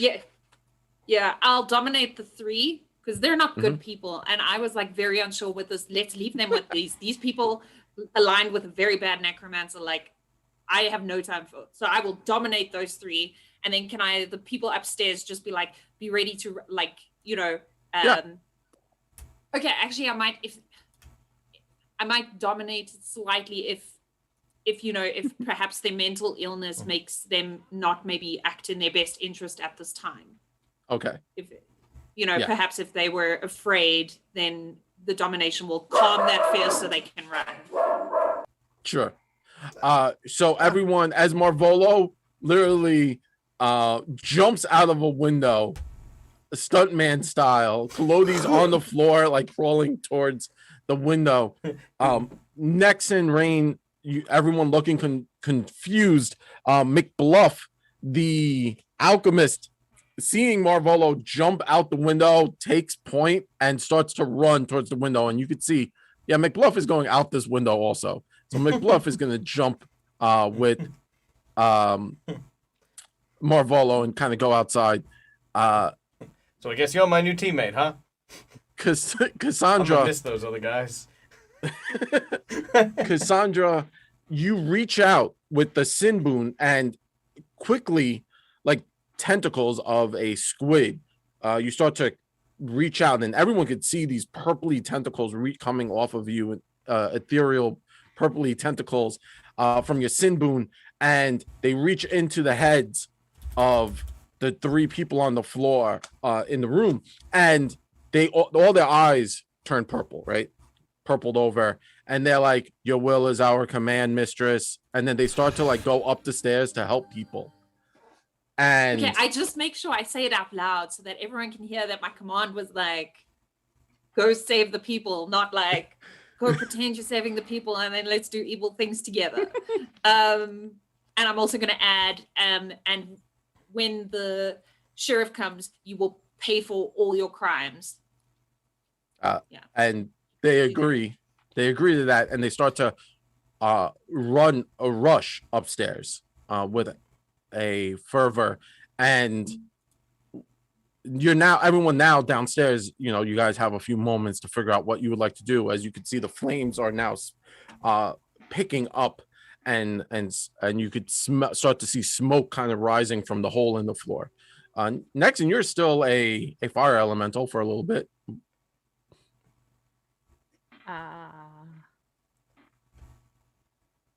Right. Did Cassandra, just real quick, stipulate that paying for your crimes didn't mean to bribe the police officers? She did not. Okay, just but hopefully all their worldly possessions is also, and money is burnt up in this. Yeah, hopefully. I have no pity for these three. They're bad guys.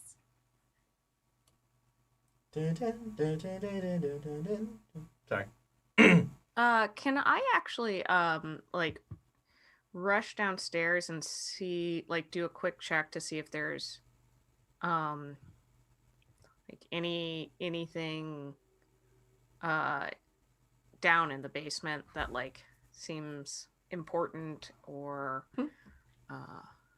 Yeah, not a problem at all. So next, and as you will yourself to want to kind of go into the basement, everyone sees Nexon kind of turn like human torch style, fly up into the air and connect with the flames, and you appear downstairs in the basement. You quickly look around, and it seems like you are looking out through the fire.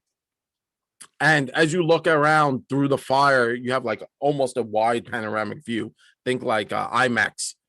And you're looking around, you're like, oh man, okay, everyone seems dead. There's just a lot of corpses. And then something in the corner of your eye kind of sticks out, and you're like, that's important. And you rush over to grab it, and we will take our break right there. Because we're going to take a break to let everyone use the bathroom. And I want to thank everyone. I want to thank our amazing chat for creating this new narrative that's happening. It's a lot of fun. I'm having fun. I hope everyone else is having fun. And McBluff, again, thank you very much. Thank you to everyone who allowed the giant flesh golem. And we'll be back in like 10 minutes. We're just going to take a quick potty break. And I appreciate everyone sticking around. I appreciate everyone for being here. So we just went through an epic boss battle generated by our lovely chat. And then our lovely chat decided, hey, we don't want to see a TPK today, and also aided everyone. All the sin boons have been used except mine, which I am clearly waiting to use for something way more fun. Obviously, when Marvolo talks to Sergeant Baylor, that's when I will use my sin boon. That's the clear answer for that one. Besides that, next. So, sorry, I was going to jump around real quick.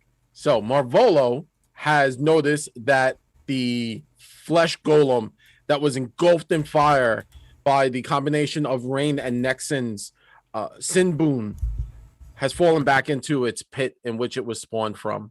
Sadly, the pit is also filled with magical alchemical goo that's also quite flammable.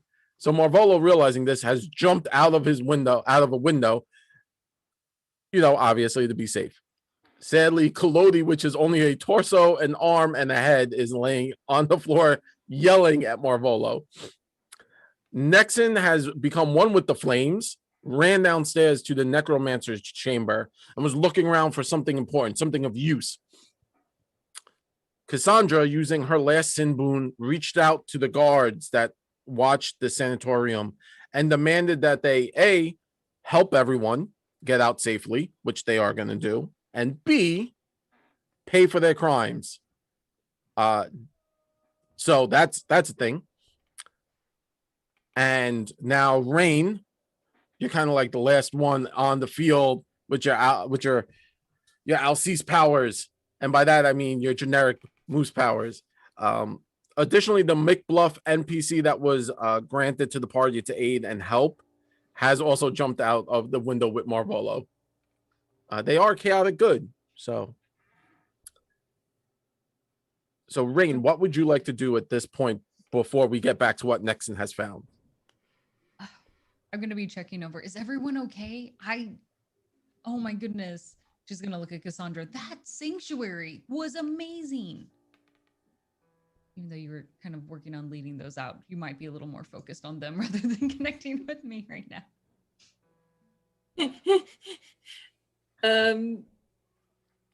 I'm like, oh, you still have sanctuary. I'm like, we mustn't forget Grace's ring for his wife. We promised him. I forgot. I'm going to run upstairs. Okay. To his body and grab his ring really quick. You rush upstairs. As you run upstairs, you see Habe and the two other tiefling brothers are surrounding the inhabitants, the leftover inhabitants, the ones who have survived the evening with the ghoul, and they are collecting everyone and slowly moving them towards the stairs. At this point, you pull the ring off of Grace's finger, and there's an inscription on one side of it, on the inside of it, but we'll get back to that. As we switch over to Nexon, who has become one with the flames downstairs. Unable to stop them, she's able to get a more panoramic view of everything as she can look from the flames. Looking around, she did notice something of great importance. It's a rare item, an item of note.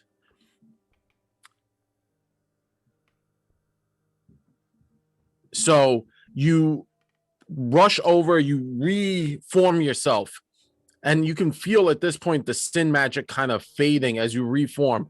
You're not 100% like how long you have left, but you're like, I should probably grab this and get out. And what you see is this beautiful tourmaline sphere. It's maybe about that big. That big isn't an actual size. It's like the bottom of a large coffee mug size. And you grab it, and it's kind of it has a lot of magic coming off of it, and you flitter back into the fire, coming back upstairs, and now you can feel the energy disperse as you take corporeal form next to your friend Rain and Cassandra. Cassandra, you see people kind of coming down the stairs slowly. Some of them are talking and rambling, and now the floors are, you look down, everyone looks down, and you could see the floor of the sanatorium is slowly glowing redder and redder. As you can see, the fires are now spreading and smoke is billowing from the basement door. I think it's time for us to leave. Meanwhile, outside, there's this. I cannot stress enough how explosive the chemicals in the basement of the asylum are. Me and the alchemist are very, very far away. But if you are coming that slowly, could someone pick up Collodi? I will grab Collodi's head. Yeah, thanks, Nixon. I'll grab his torso, and then because Rain is better, if she's gonna grab anything, she can grab people. Me and Nixon are like, we'll carry the pieces. Yep. If there's anyone upstairs, I'll just like kind of throw them over my shoulder, or anyone that I'm passing going out, I'm just gonna throw them over my shoulder, as many as I can while I'm running out. So rushing out of the building, the smoke starts to billow everywhere. You start to hear popping sounds from the canisters that were below, and you've now cleared the space of the sanatorium. The windows start to explode outwards with fire and flames, and in the late night, it now looks like day because of all the fire. The sin power that Cassandra has laid upon Habe and his two tiefling servants, hires, is still quite active, and you have some time on that. But at this point, you either have to figure out where to go from here. The McBluff, the chemist, kind of looks around and shrugs and nods at everyone and gives Marvolo 2 lesser healing potions. Says, do what you can with these. And then kind of strolls away from the burning building and just kind of waves, and in the whole aspect of the 1970s Hulk movie, walks off into the distance with that sad Hulk music playing. Yep. Yeah, I just thank you, mysterious stranger. I never got your name, but thank you. Little tear down Malvolo's cheek, which you can't see because he's wearing the mask. He holds up the potions. He's like, I can heal the others. I'll keep these for later. Nice. Not for me for later. I mean, like, in general. Oh, for okay. later. I mean, just say. I mean, look, I can stitch people up. People in Kalodi aren't that different. Sure, pick your favorites. It's fair.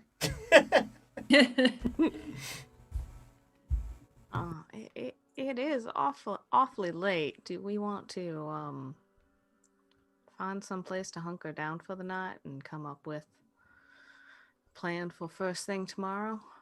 Yes. That sounds so much. I don't even want to move further.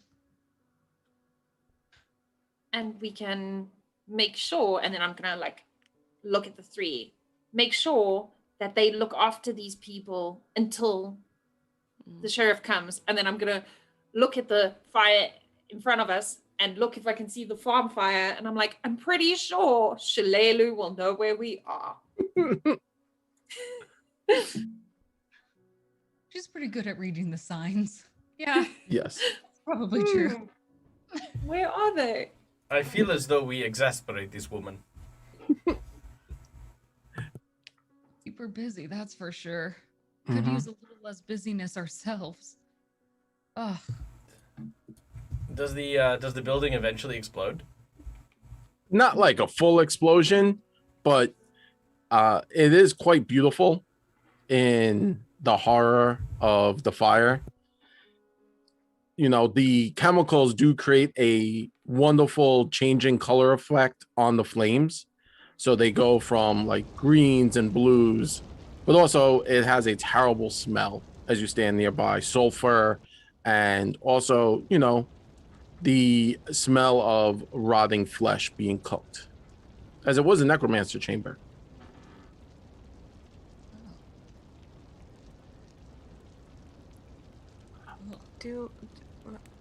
Rain, do you want to head back to your place and maybe we all could come? I'm guessing maybe Malvolo shouldn't go back to his if the sheriff's looking for him. Right. Let's go to mine outside of the city. It'll be safer that way, and we can piece Kalodi back together, I suppose, and then make our way over to Foxglove. What? Sorry, just a question, because I have the notes in my other notebook. Mm-hmm.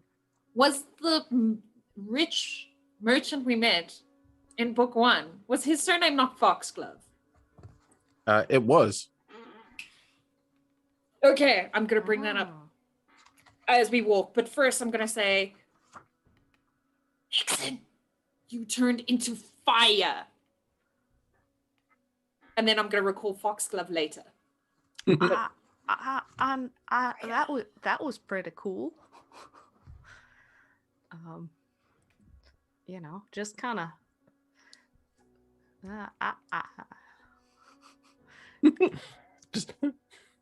Yeah. And then as I realized that, I realized everyone saw me cast command, and I'm going to also be like, yeah, strange things and happen. And I'm gonna also look at Rain, who also cast something weird, and we just do one of those like, we'll agree that this is not a thing we're gonna discuss again. I mean, uh, sometimes, fate just hands you some cards and you gotta play them. Malvola's gonna inspect the Shehedron rune on his hand to see if there's any changes or if there's anything about it.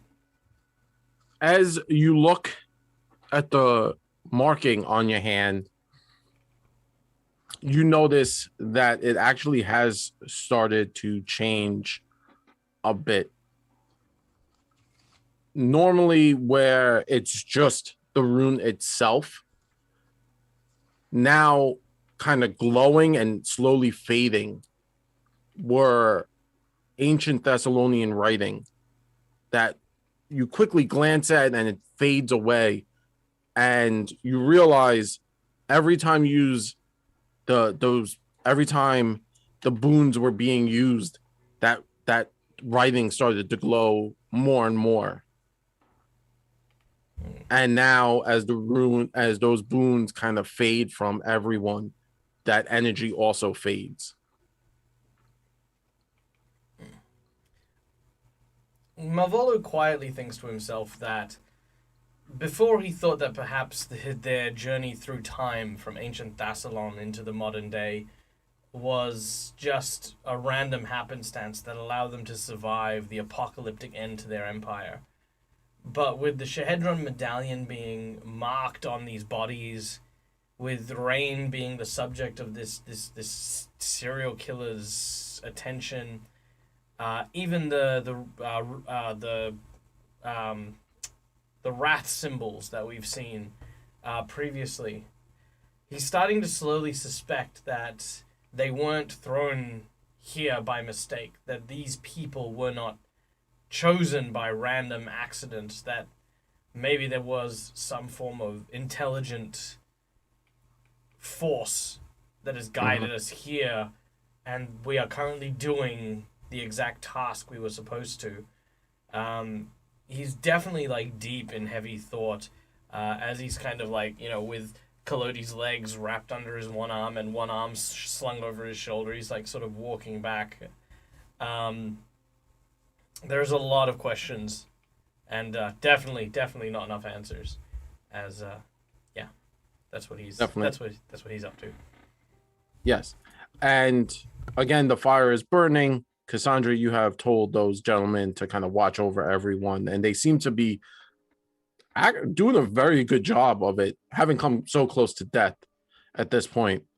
The party having decided that it's best to head to Rain's cottage a little bit outside of town, you can head off into the evening, allowing for the guards, who would clearly see the fire and the smoke at this point, would be showing up fairly soon. So maybe taking the normal path wouldn't be your best option. As you all walk down the roads, it's maybe a kilometer or two to Rain's cottage for safety. Rain, you take a quick moment to again look at the ring, and you notice on it, it says "Onward Together, JS."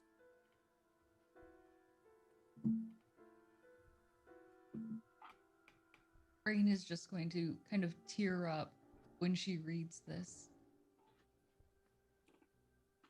Never should have been taken like this. She's going to hand the ring to Cassandra. Look at that. Read that. She's going to be heartbroken when we give this to her. I don't even know how we're going to explain that. Well, that her husband turned into some undead servant.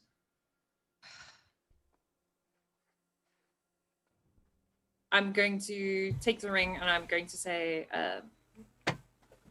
if you want, I can talk to her when we eventually get to her. As I know death and undeath make you very uncomfortable, but part of what we do is we are able to speak and give solace when sharing news of that kind of nature. Also, what happened when he was made a ghoul, that was after his death. So he didn't die that way. And she doesn't need to know that. You're right. You're right. You handled this so much better than I do. I feel so out of place and lost when it comes to dealing with any of this. I just know I'll say the wrong thing. So, yeah, you have a lot of grace and kindness around this topic. I would greatly appreciate it if you, in your wisdom of death, to handle this. And then I'm just gonna say, of course, and this time I'm gonna hug her, and I'm gonna actually properly hug her. Last time I was like, tap tap, and I'm gonna hug her, and I'm gonna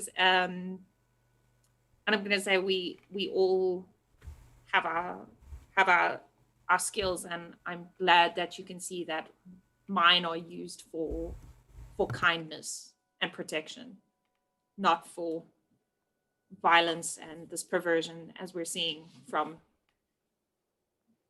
the mastermind behind this. Thank you for being patient with me as I don't even know. I hate that it would take something so extreme as this for me to be willing to understand you better. I'm sorry. And I didn't appreciate it enough. So thank you. Thank you for that. I'm just gonna hug her even tighter, and now I'm gonna cry. And I'm like, the fact that you even with your, I thought you were gonna turn away from me on the first road, and now it's so good to see that we are on the road together. And then I'm going to look at the ring, and I'm going to look at Rain, and I'm going to say, onward together. And I'm going to hug her, and then we're going to go onward together. Yes, thank you. She'll squeeze tight back.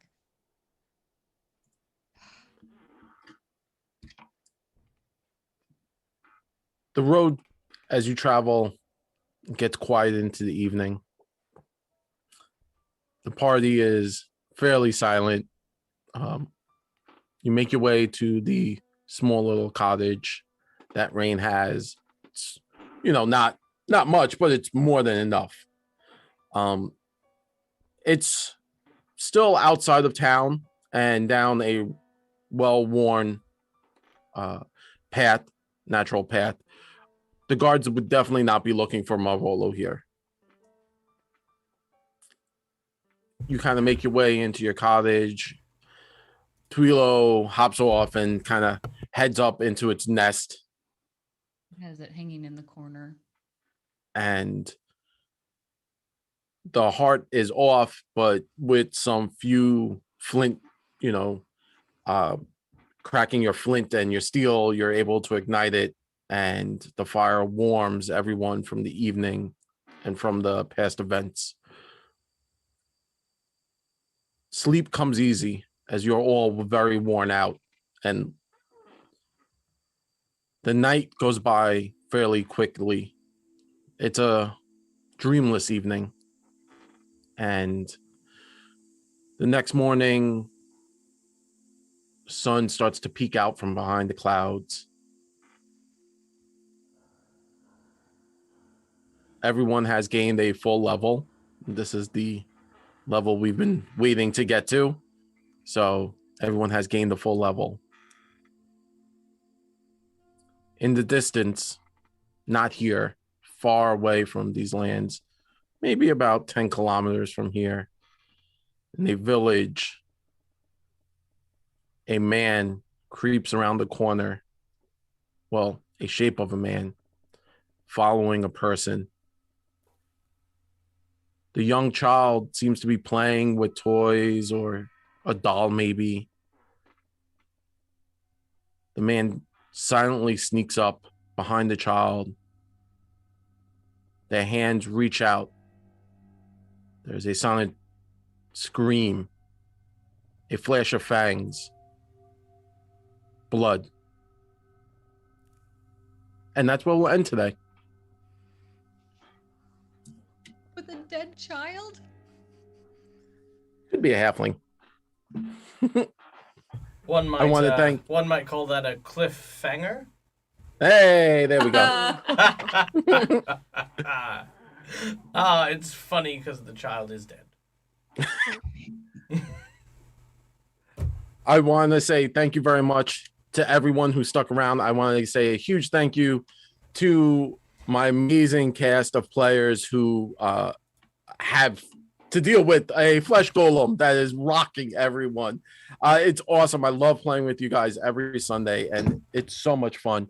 I also want to say thank you very much to our sponsor, Hero Forge, for all these really dope miniatures that we get to play with all the time. I love making them with Michael. Michael has a real knack for it. That little spider, Nix's little spider, is really cool and it's really dope. I also want to say thank you very much to Sirenscape for the really cool creepy sounds we get to have when we're playing with them, or the fire that is being created by everyone. And of course, I want to say thank you very much to Paizo for creating this amazing adventure. But that's enough for the thank yous. I want to throw it over to my cast. So when they're not here being creeped out and terrorized by me, you can find them having way more normal encounters in their life. Well, hopefully. So I will throw it over to, of course, my favorite friend, Dawn. How you doing today, Dawn? Good. Oh no, I'm the favorite. Yeah, you can find me when I'm not playing here over at Roll for Initiative on YouTube, where I make videos with my partner Ryan all about tabletop RPGs and our other geeky interests. And I'll throw it over to Becca. Yes. I'm Becca Godsey. That's on Instagram and on Twitter, but you can also find me here on Twitch at XCausticPhoenix, where we do a bunch of RPGs and occasionally more D&D stuff. And I'm Carla from Dum Dum Die, spelled DUMDUMDIE. You can find me on Twitch every Tuesday as a GM. Also interactive. You guys get to help, harm, or harass the players. And Wednesdays, it's a podcast. So come find us there. Yeah, and I am Michael. I'm the Dead Aussie Gamer. This is my place. This is my face. And you can find it here running a whole bunch of different games on Mondays, Wednesdays, and Saturdays. Actually, we've recently wrapped up Winds of Wilderon, so now this is my only big show that I'm running. I do run a bunch of Patreon games. Monday, I run Starfinder, Attack of the Swarms. Wednesdays, I run Curse of Strahd, and Saturdays, I run Strange Aeons. I also would like to give a big shout out to the dreaded GM who raided us during this channel. Thank you so much if you came here with the raid and stuck around for it. Yeah, we're here every Sunday, exact same time if you want to check us out again. Yeah, you can also find me on Dread's channel. I've done a bunch of different stuff in their Hallmark universe, which is a series of holiday games that they run. Recently, I was in a April Fool's game playing the sinister role of Jack, who was he was basically a Looney Tune. It's no other way to really describe Jack. So that was a lot of fun, and yeah, hopefully you'll see me more on his channel as well. That is me. Did I forget any other shout outs? Oh yeah, a big shout out to all of the people who donated to get us to the boss battle. Again, guys, the donations here are all about supporting and sharing our love. They go directly to the cast to make sure that we're fed and we're happy and we get to buy coffee and breakfast for our friends in America. And of course, lunch for Carla and some sleeping pills for me. Because as you know, if you've watched my channel, I definitely need them. So as far as that goes, thank you so much for I think this is our first boss battle now. So we've hit our number one boss battle, which will hopefully be the first of many equally challenging, awesome, and devastating encounters to come. And of course, a very special thank you to Jared, who I will now throw the ball over to tell you where you can find his amazing and wonderful talent. Hey, thank you very much, Michael. And of course, you can find me when I'm not here hanging out with these amazing and great, thank you for the follow, role players. You can find me over on my channel every Wednesday where I play Pathfinder 2nd Edition because I'm an awesome nerd and I love Pathfinder. And yeah, that's NVNG here on Twitch. And if you're interested, you could go to our website, nvngpodcast.com, because I'm also a podcast like Carla. So thank you very much. And I know Michael likes to raid after this. And so Michael will figure out where we're going to raid. So I just want to say thank you very much to everyone. And yeah, awesome.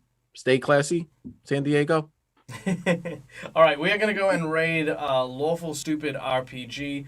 This is, of course, after we do our little promo spot for Hero Forge. So do stick around till the very, very end of that. Thank you once again, guys. And from our wonderful team to you, as always, game hard or die trying. Good night, everybody. Bye.